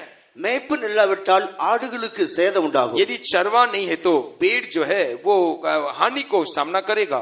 ஆடுகள் இல்லாவிட்டால் மேய்ப்பனுக்கு வேலை இல்லை. यदि भेड़ नहीं है तो चरवा के लिए कोई काम नहीं। மேய்ப்பர்களும் அறிய வேண்டும், ஆடுகளும் உணர வேண்டும். इसीलिए चरवाल भी जानना चाहिए, भेड़ भी समझना நீ चाहिए। மேய்ப்பனை விட்டு தூரமானால் சிதறடிக்கப்படுவாய். यदि आप चरवाओं को छोड़कर अलग होने से आपका जीवन तितर पितर हो जाएगा। சாத்தானால் நீ சிதறடிக்கப்படாதபடி மேய்ப்பனுக்கு அருகிலே நீ மேய்ந்து கொள்ள வேண்டும். शैतान के द्वारा आपका जीवन नाश नहीं होने के लिए आप चरवा के निकट आप चारा पाना चाहिए। ஆடுகளை இழந்து போகாமல் மேய்ப்பர்கள் ஆடுகளுக்கு காவலாக இருந்து காத்து அணைத்துக் கொள்ள வேண்டும். भेड़ों को नाश किए बिना खोए बिना चरवाल इस भेड़ों को संभालना चाहिए। இந்த அபிஷேகத்தின் மூலம் சியோனையும் புதிய எருசலேமையும் ஆண்டவர் ஒன்றாய் இணைக்கிறார். ये अभिषेक के द्वारा सियोन और यरूशलेम को प्रभु एक होकर बनाता है। சியோன் என்பது கர்த்தருடைய ஊழியர்கள். सियोन करके कहने के समय प्रभु के सेवकों को दिखाता है। எருசலேம் என்பது அபிஷேகம் பெற்ற தேவ ஜனங்கள். यरूशलेम करके कहने के समय पवित्र आत्मा के अभिषेक प्राप्त किए हुए प्रभु के लोगों को दिखाता है। சபையிலே 3 விதமான வரங்களை குறித்து நாம் அறிகிறோம். कलीसिया में 3 प्रकार के वरदानों को हम देख सकते हैं। ஒரு தேவனுடைய வரம் கர்த்தராகிய இயேசு கிறிஸ்து. एक परमेश्वर का दान प्रभु यीशु मसीह। ஆவியானுடைய வரம் 9 வரங்கள். அதை நாம் தெளிவாக 1 கொரிந்தியர் 12ஆம் அதிகாரத்தில் படிக்கிறோம். पहला कोरिन्थी 12वां अध्याय में आत्मा का दान के बारे में हम देख सकते हैं। 1 கொரிந்தியர் 12ஆம் அதிகாரத்துடைய 7 இருந்து 27 வசனங்கள் முடிய வாசிக்கும் போது पहला कोरिन्थी 12वां अध्याय के उसके 7वां वचन से लेकर 27वां वचन को पढ़ने से ஆவியானுடைய அனுகிரகம் 9 வரங்கள் அங்கே பகிர்ந்து கொடுக்கப்படுகிறது. वहाँ आत्मा का 9 प्रकार का वरदानों को वहाँ दिया गया है। இந்த வரங்களை சபையில் இருக்கிற யாவரும் பெறக்கூடிய ஒரு இடத்தை தேவன் வைத்திருக்கிறார். ये सारे वरदानों को कलीसिया में रहने वाले हर एक लोग उसे प्राप्त करना அந்த चाहिए। 9 வரங்கள் 9 வரங்களை ஊழியர்கள் பெற்றுக்கொள்ளலாம். ये 9 प्रकार का वरदान एक सेवक लोग प्राप्त करेंगे। ஆனா விசுவாசிகளுக்கு 7 வரங்கள் குறிப்பிடப்பட்டிருக்கிறது. लेकिन विश्वासियों के लिए 7 वरदान ठहराया गया है। அதெல்லாம் விவரமா சொல்ல நமக்கு நேரம் இல்லை. ये सारे बातें विवरण रीति से कहने के लिए समय नहीं। ஆண்டவருக்கு மகிமை உண்டாகட்டும். प्रभु की महिमा हो। கிறிஸ்துவின் வரம்தான் அப்போஸ்தலர்கள் தீர்க்கதரிசிகள். मसीह का वरदान प्रेरित और भविष्यवक्ता। அதை எபேசியர் 4ஆம் அதிகாரம் 11 இருந்து 12 வசனம் முடிய வாசிக்கிறோம். उसके बारे में एफेसी की पत्री का 4वां अध्याय 11 से लेकर 12 वचन तक हम पढ़ கிறிஸ்துவின் सकते हैं। வரங்களாக அல்லாவிட்டால் கிறிஸ்துவுக்காக கிரியை செய்யும் வரங்களாக அப்போஸ்தலர்கள் ஏற்படுத்தப்படுகிறார்கள். मसीह के वरदान होकर प्रेरितों को प्रभु ने ठहरा कर रखा है। இவர்கள் சபைக்கு ஒரு மேய்ப்பர்களாக இருந்து சபையை கண்காணிக்கக்கூடியவர்கள். वे कलीसिया में एक रखवाला होकर कलीसिया को वह पालन पोषण करते हैं। இந்த அப்போஸ்தலருக்குரிய சில தகுதிகள் உண்டு. ये प्रेरितों के लिए कई योग्यता है। அத சுருக்கமாக வசனங்களை நான் குறிப்பிடுகிறேன். उस संक्षिप्त तौर से मैं वचन आपके लिए ஒரு दूंगा। அப்போஸ்தலன் என்றால் அவன் திடீரென்று ஏற்படுத்தப்படுகிறவன் இல்லை. एक प्रेरित अचानक वो ठहराया नहीं जा सकता। அவன் தாயின் கர்ப்பத்தில் அவன் கருவாக முன்னே அவன் ஏற்படுத்தப்படுகிறவன். वो माँ के गर्भ के भीतर ही पहले से ही प्रभु के ओर से चुना जाता है। தாயின் கர்ப்பத்தில் உருவாக முன்னே கர்த்தர் அப்படி ஒரு ஆளை உண்டு பண்ணுகிறார். माँ के गर्भ में वो रचे जाने से पहले ही प्रभु उसको ठहराता है। அதைத்தான் கலாத்தியர் 1ஆம் அதிகாரம் 15ஆம் வசனத்தில் வாசிக்கிறோம். उसके बारे में ही गलाती की पत्री का पहला अध्याय के 15 वचन में हम पढ़ सकते हैं। பவுல் சொல்கிறார், என் தாயின் கர்ப்பத்தில் நான் உருவானது முதற்கொண்டு என்னை பிரித்தெடுத்து. मैं अपने माँ के गर्भ में रचे जाने के पहले ही प्रभु ने मुझे अलग कर दिया, என்னை பிரித்தெடுத்து இந்த சுவிசேஷத்துக்காக அவர் நிலைநிறுத்தினார். मुझे अलग कर कर उसके अनुग्रह से सुसमाचार के लिए उसने मुझे இந்த ठहराया। அப்போஸ்தலருக்குரியதான இந்த அப்போஸ்தலர் என்று சொன்னால் அங்க இருக்கிற 5 உத்தியோகஸ்தர்களுக்கு ஒரே தகுதிகள் தான். ये प्रेरित करके कहने के समय वहां ठहराया हुआ ये 5 अधिकार के लिए एक ही काम को देख सकते हैं। அவன் முதலாவதாக முன்குறிக்கப்பட்டு ஏற்ற காலத்தில் தேர்ந்தெடுக்கப்படுகிறவர்கள். पहला वो पहले से चुना जाता और नियुक्त समय वहां से वो अलग किया जाएगा।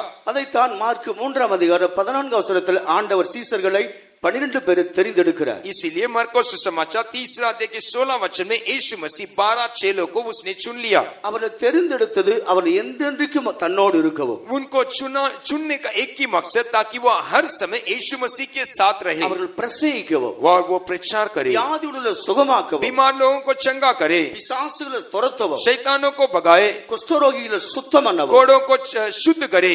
இவர்கள் இந்த 12 அப்போஸ்தலர்கள் எப்போது இயேசுவோடு இருக்கும்படி தெரிந்து கொள்ளப்பட்டவர்கள். 12 चेले हर दम यीशु मसीह के साथ रहने के लिए चुने गए थे। ஊழியர்களில் வித்தியாசம் உண்டு. सेवकों के भीतर भी कई अंतर है। இந்த உலகத்தில் ஊழியர் எல்லாரும் கர்த்தருடைய ஊழியர்கள் தான். इस संसार में सेवा करने वाले सारे लोग प्रभु के सेवक ही हैं। கர்த்தருடைய அனுமதி இல்லாமல் யாரும் ஊழியம் செய்ய प्रभु முடியாது. की अनुमति के बिना कोई उसका सेवा नहीं कर सकता है। ஊழியர் எல்லாரும் கர்த்தரால் ஏற்படுத்தப்பட்ட தேவ ஊழியர்கள் தான். सेवा करने वाले हर एक लोग प्रभु के ओर से ठहराए हुए सेवक हैं। ஆனா அப்போஸ்தலர் ஊழியம் செய்யும்படி என்று ஒரு கூட்டத்தை கர்த்தர் வேறு பிரிக்கிறார். लेकिन प्रेरितों का सेवकाई करने के लिए प्रभु एक चुन लोगों को अलग करके रखा है। அவர்கள் ஜீவியத்திலும் பிரதிஷ்டையிலும் அவர் விசேஷங்களாக பிரித்தெடுக்கப்படுகிறார். वे अपने जीवन में अपने प्रतिष्ठा में विशेष अनुभव से वे अलग किए गए हैं। முதலாவது தெரிந்து கொள்ளப்படுகிறவர்கள், पहला वो चुने हुए हैं, இரண்டாவதாக அபிஷேகம் பண்ணப்படுகிறவர்கள். दूसरा अभिषेक किए गए हैं। அப்போஸ்தலர் 1:8 வாசிக்கும் போது प्रेरितों का काम पहला अध्याय के 8वां वचन में, பரிசுத்த ஆவி உங்களிடத்துக்கு வரும் வரைக்கும் जब पवित्र आत्मा तुम्हारे ऊपर आएगा நீங்கள் எருசலேம் விட்டு போக வேண்டாம். यरूशलेम को छोड़कर नहीं जाना, ஏனென்றால் பரிசுத்த ஆவியானவர் பூமியில எருசலேமில் தான் வந்து இறங்கும்படியாக தேவன் அங்கே முன்குறித்திருக்கிறார். क्योंकि पवित्र आत्मा का अभिषेक यरूशलेम में उतरने के लिए पहले से ही प्रभु ने ठहरा कर रखा था। மாம்சமான யாவர் மேலுடைய ஆவியை ஊற்றுவேன் என்று அதை குறித்து தான் வாக்கு கொடுத்திருக்கிறார். सारे प्राणियों के ऊपर मेरे आत्मा को ढेल दूंगा करके प्रभु ने वायदा किया है। எருசலேமில் தான் நீங்கள் காத்திருக்க வேண்டும். அங்கே வந்து ஆவியானவர் இறங்குவார். यरूशलेम में बात जो ना वहां प्रभु का आत्मा उतर आएगा। கர்த்தருக்கு ஊழியம் செய்கிறவர்கள் நிச்சயமாக அபிஷேகம் பண்ணப்பட்டவர்களா இருக்க வேண்டும். அது நிச்சயமாக அவசியம். प्रभु का सेवक वो अभिषेक प्राप्त किए हुए लोगों को रहना चाहिए, वो अनिवार्य है। மூன்றாவதாக அவர்கள் அனுப்பப்படுகிறவர்கள். तीसरा वे भेजे हुए हैं। ஆண்டவர் எங்கே அனுப்புறாரோ அதுக்கு கீழ்ப்படிந்து போய் ஊழியம் செய்கிறவர்கள். जहां कहीं प्रभु उनको भेजता है उसको आज्ञा मानकर वे सेवा करते हैं। மத்தேயு 28:19 வாசிக்கும் போது मत्ती सुसमाचार 28 के 19 वचन में நீங்கள் புறப்பட்டு போங்கள் என்று சொல்லுகிறார். वहाँ यीशु मसीह आज्ञा देता है तुम निकलो। மார்க் 16:15 வாசிக்கும் போது मरकुस सुसमाचार 16 का 15 में உலகமெங்கும் புறப்பட்டு போங்கள், संसार के चारों तरफ निकलिए, உலகமெங்கும் புறப்பட்டு போய் சகல சர்வ சிருஷ்டிக்கும் சுவிசேஷத்தை பிரசங்கிங்க. संसार के चारों तरफ जाकर अनेक सृष्टियों को प्रचार करो। பூமியின் கீழ் இருக்கிற சர்வ சிருஷ்டிகளும் சத்தியத்தை அறிகிறது கேட்கிறது. पृथ्वी के ऊपर रहने वाले हर एक सृष्टि ये सच्चाई को वे जान रही है, सुन रही है। அவைகள் கேட்க வேண்டும். இவர்கள் அனுப்பப்படுகிறார்கள். वो सुनने के लिए इनको भेजा गया है। நான்காவதாக चौथा, லூக்கா 14 அதிகாரத்துடைய 26 27 வரைக்கும் படிக்கும் போது लूका सुसमाचार 14 अध्याय के 26 और 27 को पढ़ने से அவர்கள் அழைக்கப்பட்ட பின்பு தாயையும் தகப்பனையும் தனக்கு உண்டா இருக்கிற யாவையும் விடக்கூடியவர்கள். वे बुलाए जाने के बाद अपने परिवार को, माता पिता और अपने सारे वस्तुओं को वो छोड़ देना चाहिए। எல்லா ஊழியர்களுக்கும் இல்லை, இந்த கிறிஸ்துவின் வரங்கள் எண்ணப்படுகிற 5 உத்தியோகஸ்தர்களுக்கு இந்த அழைப்பை தேவன் ஏற்படுத்தியிருக்கிறார். ये सारे सेवकों के लिए नहीं है, बल्कि मसीह का दान करके खाया जाने वाला इस चुन के सेवकों के लिए प्रभु ने ठहरा कर रखा है। அவள் தாயை விட வேண்டும், वे अपने माता को छोड़ना चाहिए, தகப்பனை விட வேண்டும், अपने पिता को छोड़ना है, பிள்ளைகள் இருந்தால் அவர்களையும் விட வேண்டும், अब बच्चे हैं तो उनको भी त्यागना है, தனக்குண்டான எல்லாவற்றையும் அவன் விட வேண்டும், अपने सारे संपत्तियों को त्यागना है, தனக்குண்டான எல்லாவற்றையும் அவன் பிரதிஷ்டிக்க வேண்டும், अपने सारे वस्तुओं को वो प्रतिष्ठा करना है। எல்லாவற்றையும் பிரதிஷ்டித்த பின்பு सारे बातों को प्रतिष्ठा करने के தன் बाद ஜீவனையும் அவன் வெறுக்க வேண்டும். अपने प्राण को भी वो नफरत करना चाहिए। அதே அதிகாரத்துடைய 33 வாசிக்கும் போது उसी अध्याय के 33 वचन को पढ़ने से தனக்குண்டான எல்லாவற்றையும் வெறுத்து விட்டு தன் ஜீவனை வெறுக்காதவன் எனக்கு சீசன் இல்லை. सारे वस्तुओं को नफरत करके जो कोई अपने प्राण को भी नफरत नहीं करता वो मेरा चेला नहीं हो सकता। எல்லாவற்றையும் விட்ட பின்பு தன் ஜீவனையும் அவன் வெறுத்து கர்த்தருக்காக ஜீவிக்க வேண்டும். सब कुछ छोड़ने के बाद वो अपने प्राण को भी नफरत करना चाहिए. தன்னையும் அவன் வெறுத்து விட வேண்டும். वो अपना सब कुछ वो त्याग कर उसको नफरत करना. கடைசியாக நாம் படிக்கும் பொழுது आखिरी में हम देखने के समय ஒரு அப்போஸ்தலன் வந்து விசுவாசத்துல ஜீவிக்க கூடியவர். एक प्रेरित वो विश्वास में जीवन बिताना है. ரோமர் 14:23 கடைசி வசனத்துல வாசிக்கிற வேளையில் रोमी की पत्रिका 16 के 23वां आखिरी वचन को हम देखने से விசுவாசத்துல வராத யாவும் பாவம் ஆகையால் ஒரு அப்போஸ்தலன் விசுவாசத்திலே அவர் ஜீவிக்க வேண்டியவர். विश्वास के बिना आने वाला हर एक बातें वो पाप है. एक प्रेरित वो विश्वास से जीवन बिताना चाहिए. இந்த கன்வென்ஷன் நிமித்தம் எவ்வளவு தேவைகள் இருந்தாலும் இங்க இருக்கிற சகோதரர் விசுவாசத்தில் எல்லாம் செய்து ये கொண்டிருக்கிறார். सम्मेलन में कई आवश्यकता हमारे लिए रहने पर भी यहाँ का भाई हर एक बातों को उसने विश्वास से किया. எங்களுக்கு ஒன்றுண்டு, தேவன் இருக்கிறார். हमारे लिए एक ही है, हमारा परमेश्वर हमारे संग है. யாரும் கிடையாது. एक सेवक के लिए और कोई नहीं, அவனுக்கு ஒன்றும் கிடையாது. யாரும் எந்த விதமான சப்போர்ட்டும் கிடையாது. उसके लिए और कोई नहीं, कोई सहायता भी उसके लिए नहीं. ஒரு சந்தர்ப்பத்துல ஒரு விசுவாசி அந்த சபையில் உள்ளதான ஊழியக்காரர் ஏதோ ஒரு விதத்துல அவர் வந்து திட்டி இருக்கிறார். एक सेवक जो है उसके कलीसिया में एक विश्वासी को उन्होंने कोई बात के लिए उन्होंने डांटा. அதை நான் நேரடியாக கேட்கவில்லை, சொல்லி நான் கேள்விப்பட்டிருக்கேன். मैं तो सीधे उसको नहीं जाना, लेकिन कोई तो मुझे बोला, उससे मैंने जान लिया.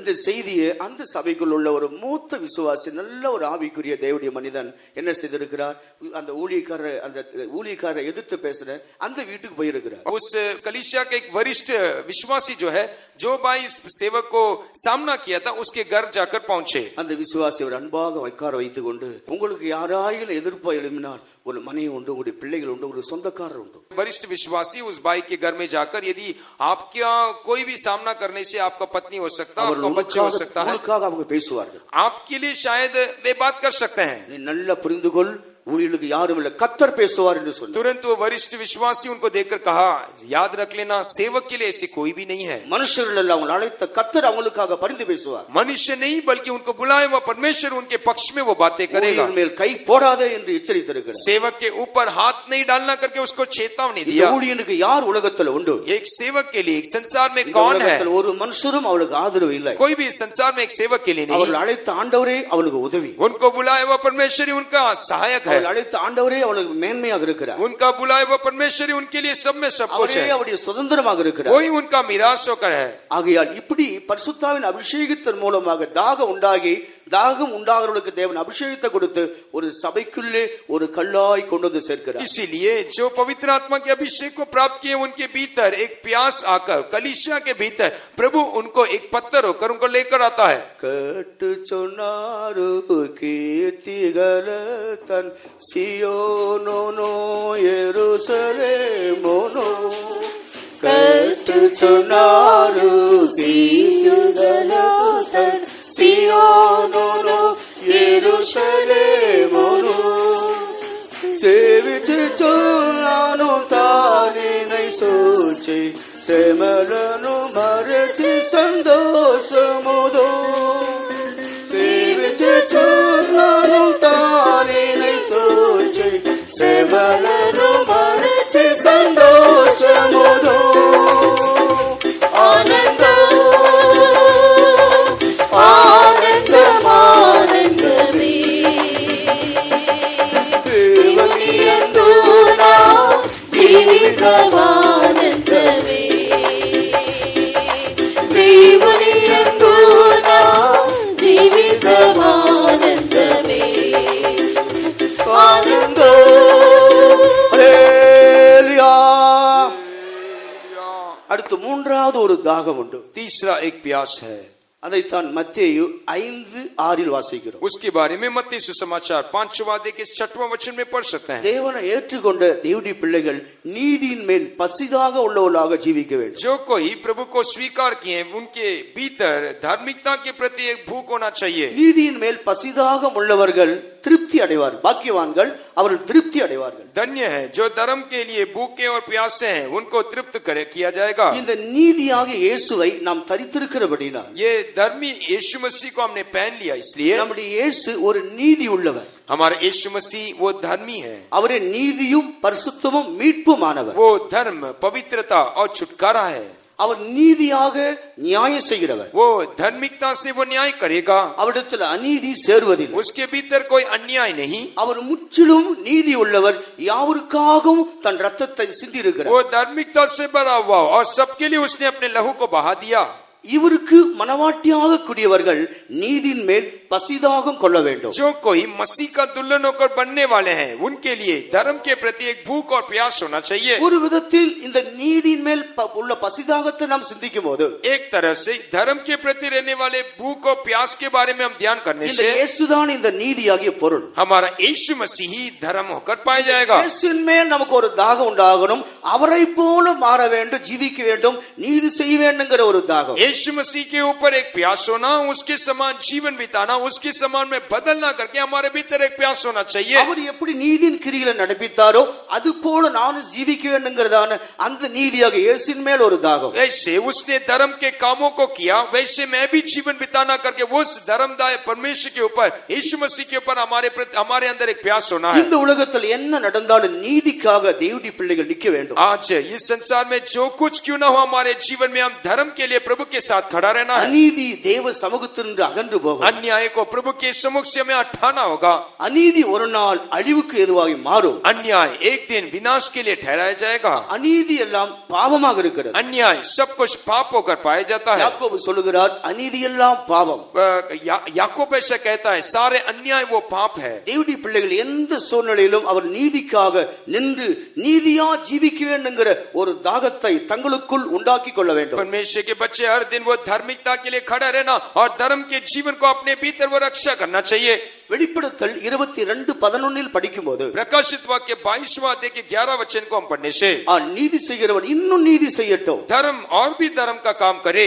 நீதியின் பூர்ணத்தை நாம் அடைய வேண்டும். हम धार्मिकता की उस सिद्धता को हम हासिल करना चाहिए. நீதியிலிருந்து நீதிக்கு நாம் கடந்து போக வேண்டும். धार्मिकता से धार्मिकता में हम आगे बढ़ना है. ஆகையால் தேவனுடைய பிள்ளைகள் நீதியின் மேல் பசிதாகம் கொண்டு அந்த நீதியை நிறைவேற்றுவதற்காக எப்பொழுதும் அவர் பிரயாசப்பட வேண்டும். इसीलिए धर्म के प्रति हम भूख और प्यास लेना और उस धार्मिकता को पूरा करने के लिए हर वक्त प्रयास करना. நீதிமான்களை அவர் ஒருபோது தள்ளாட वो ஓட்டார். धर्मी व्यक्ति को वो कभी हाथ नहीं छोड़ेगा. நீதிமான்களை பசினால் அவர் வருந்த वो ஓட்டார். धर्मी व्यक्ति को कभी भूखा नहीं छोड़ेगा. நீதிமான்களுக்காக கர்த்தர் வெளிச்சத்தை பூமியிலே வைத்திருக்கிறார். धर्मी लोगों के लिए प्रभु ने इस संसार में प्रकाश ज्योति को रखा है. நீதியும் நியாயம் செய்தால் நம்முடைய சிங்காசனம் உறுதிப்படும். धर्म और न्याय करने से हमारा सिंहासन स्थिर किया जाएगा. ஆகையால் ஒரு காலத்தில் நாம் அநீதி உள்ளவர்களாக அநியாயம் செய்தவர்களாகவே வாழ்ந்து கொண்டு एक வந்தோம். समय हम अन्याय से भरे हुए थे, हमारा जीवन वैसा रहा.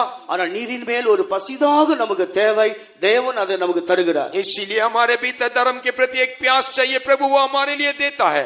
அடுத்து நான்காவதாக நமக்கு உண்டாக வேண்டிய ஒரு தாகம், चौथा हमारे भीतर रहने वाला प्यास, வேத வசனங்கள் எல்லாம் நிறைவேறத்தக்கதாக ஒரு தாகம். परमेश्वर के वचन पूरा होने के लिए एक प्यास होना चाहिए. வேத வசனங்கள் எல்லாம் நம்மில் நிறைவேற்றப்பட வேண்டும், வேத வசனங்கள் எல்லாம் நாம் நிறைவேற்ற வேண்டும்ங்கிற ஒரு தாகம். प्रभु का वचन मेरे जीवन में पूरा होना चाहिए और मैं परमेश्वर के वचन को पूरा करना है करके एक प्यास हमारे भीतर होना चाहिए. யோவான் எழுதின சுவிசேஷம் 19ஆம் அதிகாரத்துடைய 28வது வசனத்தில் வாசிக்கும் போது, யோहन्ना सुसमाचार 19वां अध्याय के 28वें वचन को पढ़ने से, இயேசு தன்னுடைய ஆவியை பிதாவுக்கு ஒப்பு கொடுத்த பொழுது, यीशु मसीह अपने प्राण को, आत्मा को जब प्रभु पिता के हाथ में सौंप दिया, பிதா தன்னை குறித்து அவர் சொல்லி இருந்த, அவரை குறித்து எழுதியிருந்த, அவரை குறித்து சொல்லப்பட்டிருந்த தீர்க்கதரிசனங்கள் யாவையும் நிறைவேற்றி விட்டார். उसने उसके प्रति पिता का हुआ हर एक भविष्यवाणी का वचनों को उसने पूरा कर दिया. அவர் நிறைவேற்ற வேண்டிய 5 ஆகமங்கள் எழுதப்பட்டிருக்கிறது. उसने वो पूरा करने वाले 5 बातों को प्रभु का वचन அவர் कहता है. நிறைவேற்ற வேண்டியவைகளை சங்கீத புஸ்தகத்திலே நாம் எழுதியிருக்கிறத வாசிக்கிறோம். जो कुछ उसको पूरा करना था वे सारे बातें भजन संगीता में स्पष्ट रीति से लिखा பல गया है. தீர்க்கதரிசிகளும் அவரை குறித்து தெளிவாக தீர்க்கதரிசனம் உரைத்துக் கொண்டே வந்தார்கள். कई भविष्यवक्ता उसके बारे में स्पष्ट रीति से भविष्यवाणी किए. இவைகள் எல்லாம் ஒவ்வொன்றாக நிறைவேற்றப்பட்டு கொண்டே வந்தது. वो सारे बातें एक एक होकर वो पूरा किया गया. கடைசியாக சிலுவையில தாகமா இருக்கிறேன் என்று அவர் ஏன் கேட்கிறார்? आखिरी में कालवरी क्रूस में मैं प्यासा हूं करके प्रभु यीशु मसीह क्यों कहता है? சரீரத்தில் ஒரு தாகமும் கிடையாது. वो उसके शारीरिक प्यास नहीं. அந்த யோவான் தெளிவாக சொல்லுகிறார். யோहन्ना उसको स्पष्ट रीति से कहता है. 4 சுவிசேஷங்களிலும் யோவானுடைய சுவிசேஷம் தான் தெளிவான ये சுவிசேஷம். 4 सुसमाचार में யோहन्ना सुसमाचार बहुत ही स्पष्ट रीति से लिखा गया है. ஏனென்றால் அவன் இயேசுவோடு கூட இருந்து கண்களால் கண்டவன். क्योंकि वो यीशु मसीह के साथ हरदम रहकर हर हर एक बातों को उसने आंखों से देखा। ஆகையால் தான் மற்ற சுவிசேஷங்களை விட யோவான் எழுதின சுவிசேஷங்களில் தெளிவாக விஷயங்கள் எழுதப்பட்டிருக்கிறது. इसीलिए बाकी सुसमाचार से बढ़कर यूहन्ना सुसमाचार में बहुत ही स्पष्ट रीति से लिखा गया है। தாகமா இருக்கிற என்று வேத வசனத்தில் எழுதப்பட்டிருக்கிறது. प्यासा हूं करके प्रभु के वचन में लिखा गया है। அந்த வசனம் நிறைவேறத்தக்கதாக தான் சிலுவையிலே தாகமா இருக்கிறேன் என்று அவர் குறிப்பிடுகிறார். वो वचन पूरा होने के लिए ही काल्वरी क्रूस में मैं प्यासा हूं करके उसने कहा। அந்த வசனம் நிறைவேற்றப்பட்ட பின்பு जब वो वचन पूरा हो गया, இந்த வசனங்கள் நமக்குள்ளே நிறைவேற வேண்டும். ये वचन हमारे जीवन में भी पूरा होना चाहिए। வசனங்கள் எல்லாம் நம்மோடு நிறைவேற்றப்பட வேண்டும். வசனங்களை கைக்கொண்டு ஜீவிக்க வேண்டும்ங்கிற ஒரு தாகம் நம்முடைய ஆத்மாவுக்குள்ளே வர வேண்டும். हर एक वचन हमारे द्वारा पूरा किया जाना चाहिए और वो वचन को हमारे जीवन में हम पकड़कर उसके अनुसार हमारे जीवन को हम बांधना है। 119 சங்கீதம் முதலாம் வசனத்திலே நாம் படிக்கும்போது 119 भजन के पहला वचन को पढ़ने से கர்த்தருடைய வசனத்தின்படி நடக்கிற உத்தம மார்க்கத்தார் பாக்கியவான்கள். जो कोई प्रभु के वचन के अनुसार चलने वाले वो धन्य है। நாம் ஒரு பாக்கியவான்கள் ஆனால் வேத வசனத்தை கைக்கொண்டு அதன்படி ஜீவிக்க வேண்டும். यदि हम धन्य है तो परमेश्वर के वचन के अनुसार हम आगे चलना चाहिए।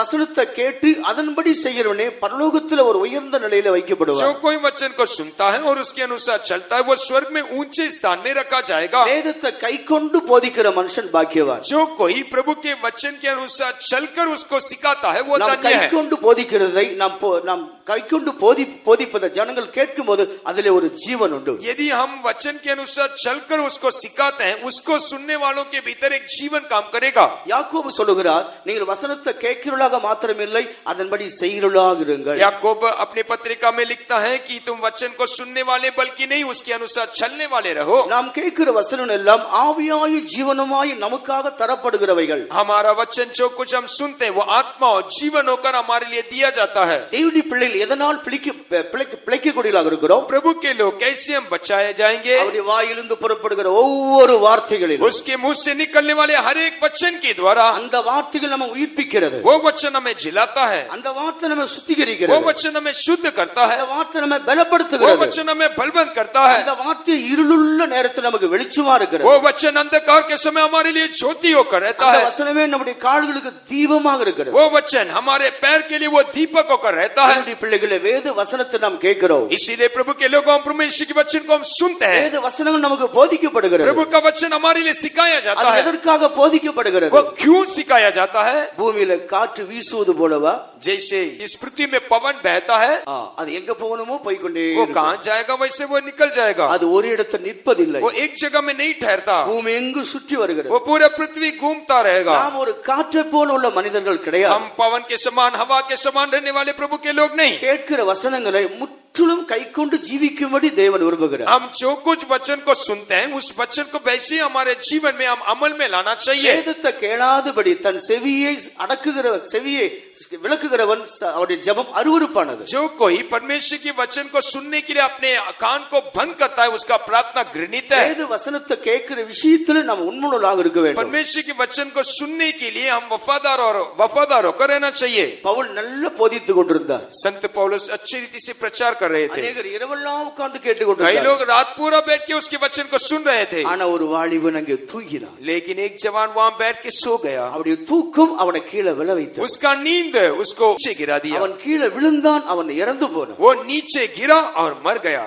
தூக்கம் மரணத்தை கொடுக்கும். एक नींद उसके जीवन में मृत्यु लाएगा। ஆண்டவருக்கு மகிமை உண்டாகட்டும். प्रभु की महिमा हो। வேத வசனம் நமக்குள்ள கொழுந்து விட்டு எரிகிற ஒரு அழியாத மறையாத ஒரு பொக்கிஷம். परमेश्वर का वचन हमारे भीतर जो है वो जलने वाला एक धन होकर रहना चाहिए। இந்த வசனங்கள் நமக்குள்ள கேட்கப்படும் போது இருதயம் கொழுந்து விட்டு அது பிரகாசிக்கப்பட வேண்டும். जब हम ये वचन को सुनते हैं ये वचन हमारे भीतर जलते हुए वो प्रकाशमान होना चाहिए। வைர கற்களை எங்கேயும் மறைத்து வைக்கவே முடியாது. आप चमकने वाला हीरा को आप कहीं छिपा नहीं सकते हैं। இருட்டுக்குள்ளே கொண்டு போய் வைத்தாலும் அந்த இருட்டுக்குள்ளே அது பிரகாசிக்கும். आप वो हीरा को लेकर अंधकार के या कमरे में अंधियारा कमरे में रखिए, आप उसको छिपा नहीं सकते हैं। அதான் பேசுகிறார் பிரகாசிக்கிறதான வசனங்கள். इसीलिए प्रभु ऐसे कहता है उसका वचन वो प्रकाशमान रहता ஜீவ है। வசனத்தை பிடித்துக்கொண்டு உலகத்தில் சுடர்களை போல பிரகாசிக்கிற जीवन के वचन को पकड़ते हुए इस संसार में दीपकों के समान हम चमकना चाहिए। அந்த வசனத்தை பிடித்துக்கொண்டால் அந்த வசனம் பிரகாசிக்கிறது. वो वचन को हम पकड़ने पर वो वचन हमारे जीवन में वो प्रकाशमान होगा।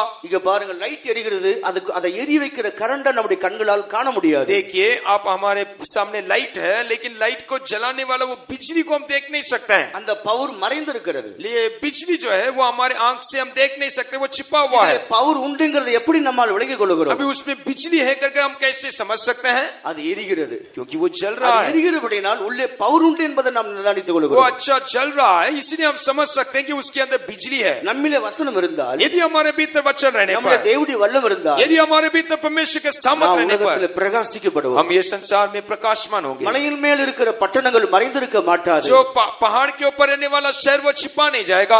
நாம் ஒரு சுடர்களாக பிரகாசிக்கும்படி இந்த வசனங்களை நாம் பற்றிக் கொள்ள வேண்டும். हम दीपक के समान चमकने के लिए सारे वचन को हम थामे रखना चाहिए। அந்த வசனத்தின்படி நடக்கிற உத்தம மார்க்கத்தார் பாக்கியவான்கள். उस वचन के अनुसार चलने वाले ये लोग जो है वो धन्य है। வசனத்தை கேட்கிற காதுகள் பாக்கியம் உள்ளது. वचन को सुनने वाले ये कान वो धन्य है। வசனத்தை போதிக்கிற நாவு பாக்கியம் உள்ளது. वचन को प्रचार करने वाले हम भी धन्य है। வசனத்தின் பாதையிலே அடியெடுத்து வைக்கிற பாதங்கள் பாக்கியம் உள்ளது. वचन के अनुसार चलने वाले वो पैर वो धन्य है।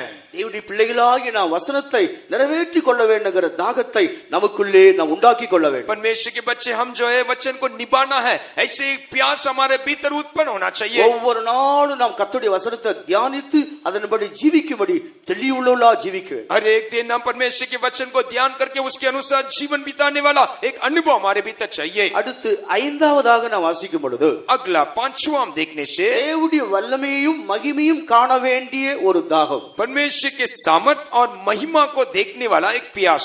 63ஆம் சங்கீதத்துடைய முதல் 2 வசனங்களை வாசிக்கும் பொழுது, अब भजन संगीता 63 के पहला दूसरा वचन को देखने से சங்கீதக்காரன் அவன் தூரத்தில் காடுகளிலே அவன் ஜீவிக்கிற காலத்தில், एक समय वो जंगल में जब ये भजन लिखने वाला जीवन बिता रहा था, வறண்டதும் விடாய்த்ததுமான நிலத்திலிருந்து என் ஆத்துமா உன்மேல் தாகமா वो இருக்கிறது. सूखे और निर्जल भूमि में वो कहता है मेरा प्राण तेरे लिए प्यासा है। வறண்ட பூமி, தண்ணீரற்ற பூமி, ये निर्जल भूमि, उसमें कोई जल नहीं, அதுல ஒரு மரம் செடி கொடிகள் அங்கே வளர முடியாது. वहाँ कोई पेड़ पौधा उग नहीं सकता।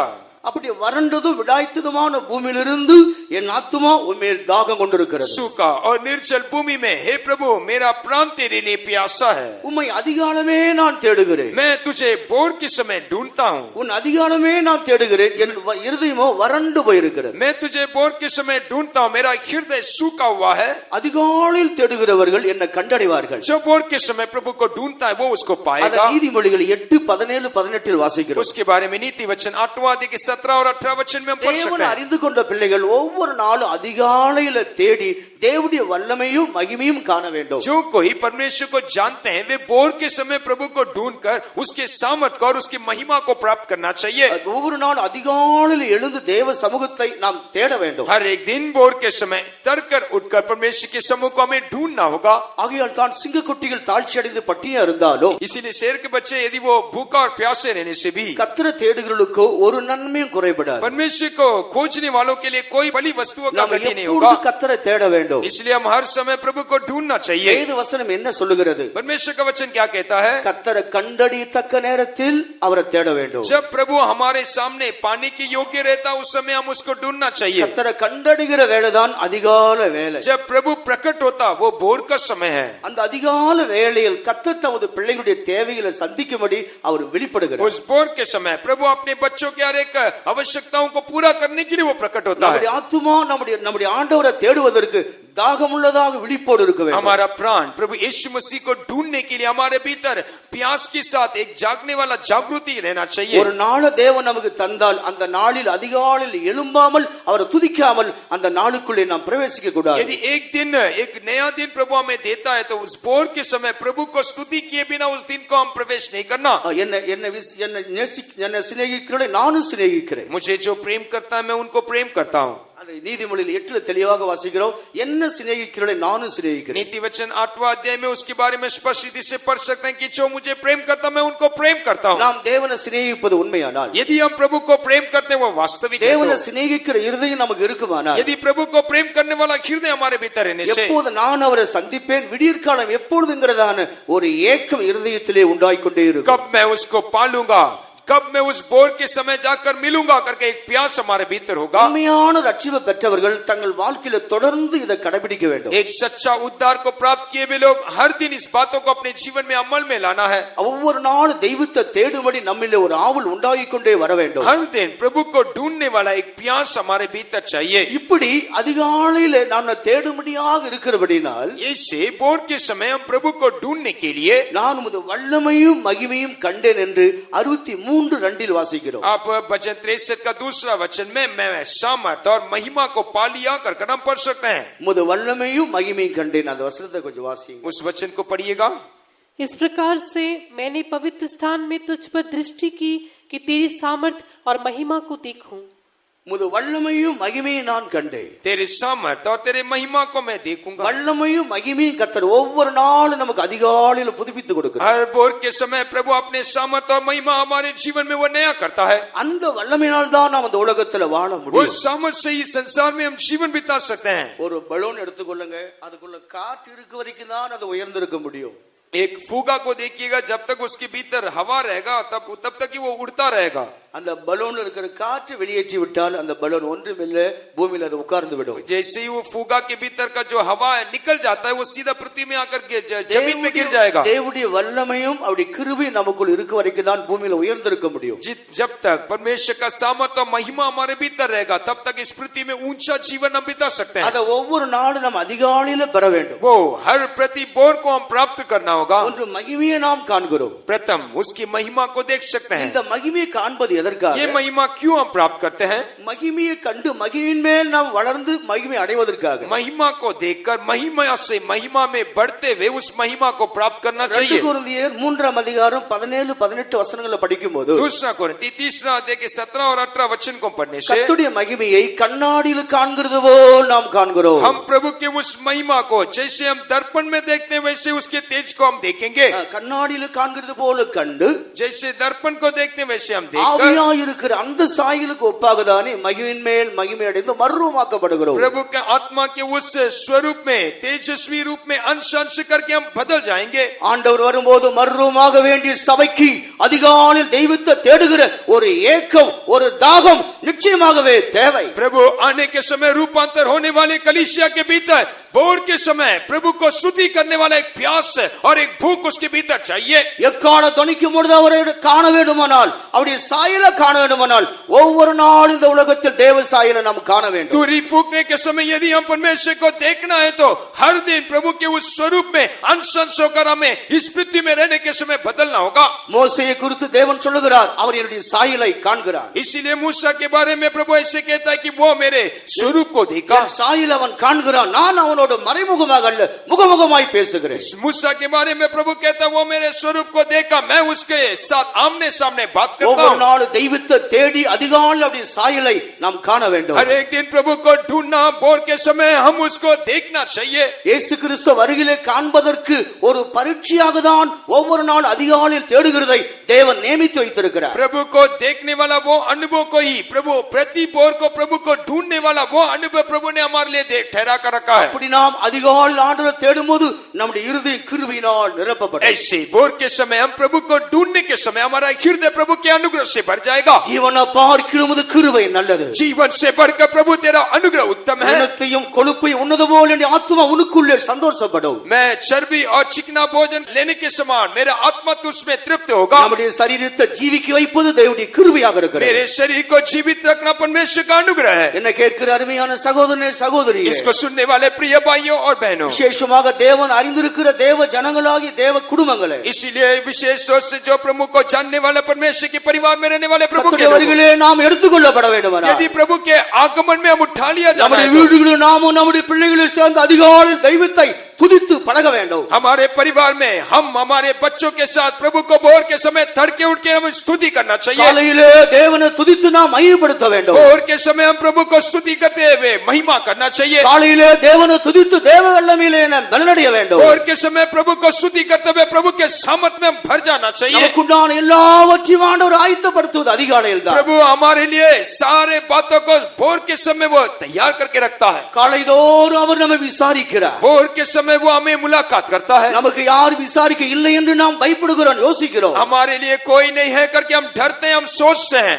அவர் காலைதோறும் உங்களை விசாரிக்கிறனானபடியினால் கவலைகள் யாவையும் அவர் மேல் வைத்து விடுங்கள். भोर के समय वो हमारा चिंता करता है, इसलिए हमारे सारे बोझों को हम उसके ऊपर ढाल देना चाहिए। காலைதோறும் தெய்வத்தை தேடுகிற ஒரு மனிதனை கவலை ஆட்கொள்ள முடியாது, அந்த கவலையானது அவனை ஒன்றும் செய்ய முடியாது. भोर के समय जो प्रभु को ढूंढता है उसको कोई बोझ, कोई दर्द उसको काबू में नहीं लाएगा। அதிகாலையில் தெய்வத்தை தேடுகிற ஒரு அனுபவத்தை நீ உண்டாக்கி கொண்டால் உன் வாழ்க்கையிலே தோல்வி இல்லை. यदि आप भोर के समय प्रभु को ढूंढने वाला एक अनुभव आपके जीवन में रहने पर आपके जीवन में हरावट कदापि नहीं आएगा। ஒவ்வொரு நாளும் நீ ஜெய் எடுக்கும்படி காலையிலே தேவனுடைய மகிமையை கண்டுவிட வேண்டும். हर दिन जय को प्राप्त करने के लिए भोर के समय प्रभु के उस महिमा को आप प्राप्त करना चाहिए। புலம்பல் பாடுகிறார், நாம் நிர்மூலமாகாது இருக்கிறது கர்த்தருடைய கிருபையே. विलाप वाला ऐसे गीत गाता है, मैं नाश नहीं हुआ वो परमेश्वर का दया நாம் है। நிர்மூலமாக்காமல் காக்கப்பட்டு வருகிறது அவருடைய கிருபையே. हम नाश नहीं हुए, वो केवल परमेश्वर का अनुग्रह है। அவைகள் காலைதோறும் புதியவை. वो प्रति भोर के समय वो नया है, அவருடைய இரக்கங்களுக்கு முடிவில்லை. उसकी दया के लिए कोई अंत नहीं। காலையிலே எழுந்து தெய்வத்தை தேடி அவருடைய இரக்கத்தை பெற்றுக்கொள்ள வேண்டும். भोर के समय तड़के उठकर उसके अनुग्रह को, उसकी दया को हम ढूंढ कर पा लेना அந்த चाहिए। இரக்கம் நம்முடைய நம்மேல் இருக்க வரைக்கும் ஒரு குறைவு நமக்கு கிடையாது. यदि वो दया हमारे ऊपर रहने पर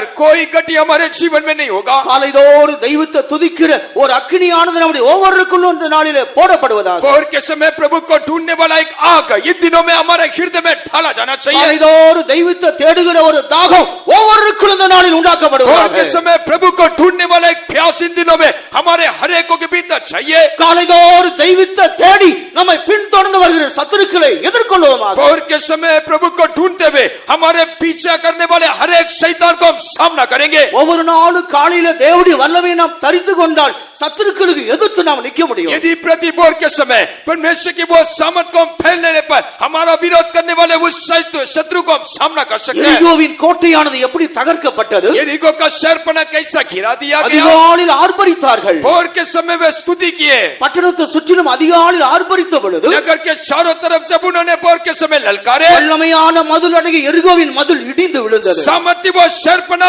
यरीहो का शहरपना गिर पड़ा। அந்த எரிகோ மதிலானது முழுவதுமாக சரிந்து விழுந்தது. यरीहो का शहरपना पूरी तरह से बहुत चौरस भूमि हो गया। எவ்வளவுதான் தடைகள் இருந்தாலும், कोई भी रुकावट क्यों ना हो, எவ்வளவுதான் எதிர்ப்புகள் कोई இருந்தாலும், भी सामना करने वाला क्यों ना हो, எவ்வளவுதான் சத்துடைய போராட்டம் இருந்தாலும், कैसे भी शत्रु आपका सामना करता होगा, காலைதோறும் எழுந்துடி குடும்பத்தில் ஆண்டவரை நீ துதிப்பாயானால் भोर के समय आप परिवार के साथ प्रभु को आप स्तुति करने से உன் குடும்பத்திலே கிரியை செய்கிற வல்லமைகள் கொஞ்சம் கொஞ்சமாக முற்றிலுமாக அழிக்கப்படும். आपके परिवार के विरोध में काम करने वाला हर एक सामर्थ थोड़ा थोड़ा वो नाश किया जाएगा। இதை விலகிக் கொள்ளாமல் தெய்வத்தை நீ எழுந்து துதிக்காமல் ஜீவித்துக் கொண்டிருக்கிறார். यदि इस बात को जाने बिना आप तड़के उठकर प्रभु को स्तुति किए बिना रहने से, தேவனுடைய பிள்ளையே, ஒவ்வொரு நாள் ஆண்டவரை துதிக்க எழும்பதற்குத்தக்கதாக ஒரு தாகத்தை உனக்குள்ளே உண்டாக்கிக்கொள். हर दिन भोर के समय उठकर प्रभु को स्तुति करने वाला एक प्यास आपके हृदय में आना चाहिए। அந்த அனுபவம் உன்னை உயர்த்தி காண்பிக்கும். वो अनुभव आपके जीवन को ऊंचा அந்த करेगा। அனுபவம் உன்னை பூமியில உயர்த்தி கொண்டு वो போகும். अनुभव आपको इस पृथ्वी में ऊंचाई में ले जाएगा। உலகத்தில் நீ ஒரு ஞானியாக மாற முடியும். आप इस संसार में एक बुद्धिमान पुरुष होकर बन ஒரு सकते हैं। சத்துருக்களை உன்னை தொட முடியாது. कोई शत्रु आपको स्पर्श नहीं करेगा। ஆண்டவரை துதித்து கிருபையிலே பலப்பட்டு ஆத்துமாவானது அவருடைய சந்தோஷத்தினால் நிரப்பப்பட வேண்டும். आप प्रभु को स्तुति करते हुए अपने प्राण में आप भला चंगा रहकर आप आगे की ओर बढ़ सकते हैं। இயேசு கிறிஸ்து விதமாக சொல்லுகிறார், हमारा प्रभु यीशु मसीह से कहता है, அவர் என்னை காலைதோறும் எழுப்புகிறார். भोर के समय वो मुझे उठाता है। ஆண்டவராக இயேசு கிறிஸ்து அந்த அனுபவத்தை செய்திருக்கிறார். यीशु मसीह के जीवन में भी अनुभव था।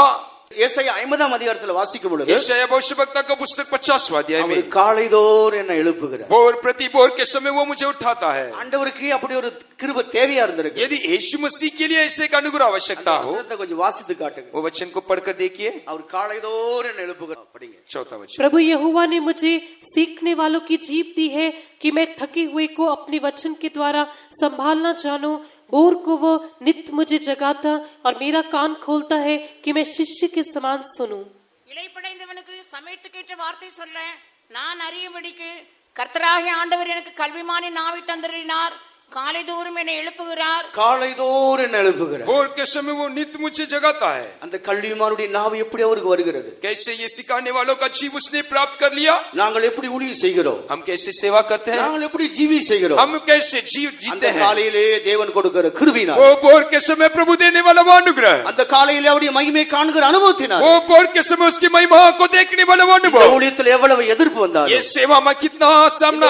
எவ்வளவுதான் எதிர்ப்புகள் பாடுகள் வந்தாலும். कई सामना करने वाले दर्द दुख आने से भी அந்த கிருபை எங்களிலே பெருகிறபடியால். वो अनुग्रह हमारे भीतर बढ़ने के कारण. அந்த கிருபை எங்களிலே பேலன்ஸ் செய்கிறபடியால். वो अनुग्रह हमारे भीतर बलवंत होने के कारण. சோர்ந்து போகுது என்று பவுல் எழுதுகிறார். हम निराश नहीं होते हैं करके संत पौलुस लिखता है. காலைதோறும் அவர் நம்மை எழுப்ப வேண்டும். भोर के समय वो हमें जगाना चाहिए. காலைதோறும் எழுந்து நாம் அவரை துதித்து அவரோடு பேச வேண்டும். भोर के समय हम उठना जागना प्रभु के साथ हम बात करना चाहिए. காலைதோறும் எழுந்து பழகினால் உனக்கு ஒரு தோல்வியும் கிடையாது. यदि भोर के समय हम उठने के लिए सीखे आपके जीवन में पराजय नहीं आएगा. அனுபவமே உன்னை உயர்த்தும். वो अनुभव आपके जीवन में एक ऊंचा अनुभव लेकर आएगा. எடுத்துக்கொள்ளப்படுவர்களுக்கு ஒவ்வொரு நாளும் காலையில அப்சென்ட் ஆகாமல் தேவ சமூகத்தை தேடக்கூடிய அனுபவம் அவளுக்கு தேவை. அதுக்கு ஒரு தாகமும் தேவை. परमेश्वर के आगमन में उठा लिए जाने वाले लोगों के भीतर भोर के समय उठने वाला अनुभव चाहिए और भोर के समय प्रभु को ढूंढने वाला एक प्यास होना चाहिए. அந்த தாகத்தை இந்த நாளில் நாம் ஒவ்வொருவரும் பெற்று இந்த இடத்தை விட்டு கடந்து போக வேண்டும். उस प्यास के साथ हम इन दिनों में प्रभु के सम्मुख में वो अनुभव को प्राप्त करते हुए इस जगत से हम நம்ம ரட்சித்த தேவன் அதிகாலையில் இருந்து துதிக்க வேண்டாமோ. हमें उद्धार किया वो उस प्रभु को हम भोर के समय उठकर स्तुति नहीं करना. பாவங்களை போக்கின தேவன் அதிகாலையில் தேட வேண்டாமோ. हमारा पापों को दूर किया वो प्रभु को भोर के समय हम स्तुति नहीं करना. அக்கிரமங்களை மன்னித்த தெய்வத்தை காலதோறும் நாம் தேட வேண்டாமோ. हमारा अन्याय को क्षमा किया वो परमेश्वर को भोर के समय हम स्तुति नहीं करना. ஒரு குறைவில்லாமல் நம்மை போஷிக்கிற தெய்வத்தை அதிகாலையில் போற்றி பாட வேண்டாமோ. कोई कटी के बिना में पालन पोषण करने वाला वो प्रभु को भोर के समय हम स्तुति नहीं करना. நம்முடைய சத்துருக்களுக்கெல்லாம் நம்ம விலைக்கு பாதுகாக்கிற தெய்வத்தை அதிகாலையில் எழுந்து துதித்து ஸ்தோத்திரிக்க வேண்டாம். हमारे शत्रुओं से हमें बचाने वाला वो प्रभु को भोर के समय हम स्तुति नहीं करना.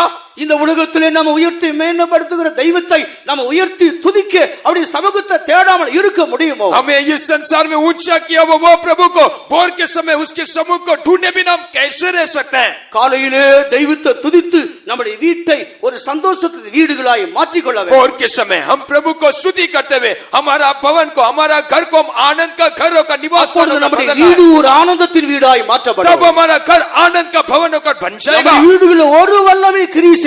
हमारा परिवार के विरोध में कोई सामर्थ काम नहीं कर रहा. தெய்வத்தை துதிக்கிற ஒரு மனிதனை தொடுவதற்கு சாத்தானுக்கு பயம் உண்டு. जो कोई परमेश्वर को स्तुति करता है उसको स्पर्श करने के लिए शैतान डरेगा. மரித்தவர்களும் மௌனத்தில் இருக்கிறவனும் கர்த்தரை துதிக்கிறது இல்லை. जो मर गए जो खामोश में उतरे वो प्रभु को स्तुति नहीं कर सकते. நாமோ இதன் முதற்கொண்டு என்றென்றைக்கும் அவரை துதிப்போமாக. लेकिन हम आगे से प्रभु को आने वाले अनुभव समय में हम धन्यवाद करते நம்முடைய रहेंगे. ஆத்துமாவிலே ஒரு ஜீவன் இருந்தால் ஒவ்வொரு நாளும் தெய்வத்தை எழுந்து துதிப்போம். यदि हमारा प्राण में एक जीवन है तो हर दिन भोर के समय हम धड़के उठ के प्रभु को हम धन्यवाद அந்த करेंगे. உயிருள்ள தெய்வத்தை துதித்து துதியிலே பலப்படுவோம். उस जीवित परमेश्वर को हम धन्यवाद करते हुए उस स्तुति में हम बलवंत हो जाएंगे. இந்த தாக ஒவ்வொரு நாளும் நம்மளுக்குள் இருந்தது நம்ம எழுப்பட்டோம். उस प्यास हर दिन हमारे भीतर पाए जाकर प्रति भोर के समय हमें उठाना चाहिए. अनेक ரட்சிப்பின் ஆரம்பத்தில் இதை கைக்கொண்டு வந்தார்கள். कई लोग उद्धार के आरंभ में ये अनुभव उनके जीवन में रहा. ஆனால் இப்போ இருதயமானது மரித்த நிலவரத்தில் இருக்கிறது. இதையோ அவள் யோசிக்கிறது இல்லை. लेकिन आज उनका हृदय मरा हुआ अवस्था में है. इन बातों को वह सोचते ही नहीं. நம்முடைய ஆத்துமாவிலே ஜீவன் இருக்க வரைக்கும் நம்முடைய தெய்வத்தை தேடுவோம். यदि हमारे आत्मा में जीवन रहने तक हम प्रभु को ढूंढना चाहिए. நாம் அவரை துதிக்க வேண்டிய தேவனுடைய பிள்ளைகள். हम परमेश्वर को ढूंढने वाले धन्य करने वाले धन्यवाद कहने वाले प्रभु के लोग हैं. எவ்வளவு விவரமாக தெளிவாக எழுதப்பட்டிருக்கிறது. कितना परमेश्वर के वचन स्पष्टता से लिखा गया है. பூமியின் சிருஷ்டிகள் ஒவ்வொன்றும் தெய்வத்தை காலையிலே துதிக்கிறது. संसार के हर एक सृष्टि लोग परमेश्वर को धन्य करो. பூமியிலே நடமாடுகிற சகல ஜீவராசிகள் தெய்வத்தை துதிக்கிறது. पृथ्वी में रहने वाले हर एक प्राणी परमेश्वर को धन्य करना चाहिए. ஆகாயத்திலே பறக்கிற பறவைகள் தெய்வத்தை துதிக்கிறது. आकाशीय पक्षी परमेश्वर को स्तुति करते हैं. பூமியின் சிருஷ்டிகள் தெய்வத்தை துதிக்கிறது. पृथ्वी के हर एक सृष्टि प्रभु को स्तुति करते हैं. எல்லா சிருஷ்டிகளும் ஆளும்படியாக அடக்கும்படியாக பிறந்திருக்கிற ஆளுகிற மனிதன் எப்படிப்பட்டவன்? यदि ये सारे सृष्टि को राज्य करने वाले मनुष्य कैसा होना चाहिए? மிருகங்களும் பறவைகளும் துதிக்க மனிதன் அதிகாலையில் நித்திரை செய்ய கூடுமோ? यदि पशु और पक्षियां प्रभु को धन्यवाद कर सकते हैं, लेकिन मनुष्य जो प्रभु ने उसको सिरजा है वो खामोश தேவனுடைய है। பிள்ளைகளே எழும்புவோமாக. मनुष्य के लोगों हम उठ जाएंगे, தெய்வத்தை துதிக்கும்படி அதிகாலையில் எழும்புவோமாக. प्रभु को स्तुति करने के लिए भोर के समय இந்த उठेंगे, தேவனுடைய வல்லமையை தெரிந்து கொள்வோமாக. ये परमेश्वर के सामर्थ को हम पालेंगे, இந்த தேவனுடைய மகிமையை காண்போமாக. ये परमेश्वर की महिमा को हम देखेंगे। இந்த தாகம் ஒவ்வொரு நாளும் நமக்குள்ள உண்டாவதாக. ये प्यास हर दिन हमारे भीतर आने दे। அவர்களை இயேசு மகிமையில் வெளிப்படும்போது அவரை சந்திக்க உதவியாக இருக்கும். वो लोगों को महिमा में जब यीशु मसीह प्रकट होगा वे उनको साथ जाके मिलेंगे। கர்த்தர் நமக்கு உதவி செய்வாராக. प्रभु हमें सहायता करे। आनंद ऐसा और कहाँ है, इश्क जीवन की हर खुशी। आनंद ऐसा और कहाँ है, इश्क जीवन की हर खुशी। प्यासा हूँ मैं प्रभु तेरे लिए अभी, आता हूँ मैं करने मर्जी तेरी। प्यासा हूँ मैं प्रभु तेरे लिए अभी, आता हूँ मैं करने मर्जी तेरी। सियों पर अब तू कृपा कर प्रभु जी, पल पर पल मैं पाता रहूं सदा। सियों पर अब तू कृपा कर प्रभु जी, पल पर पल मैं पाता रहूं सदा।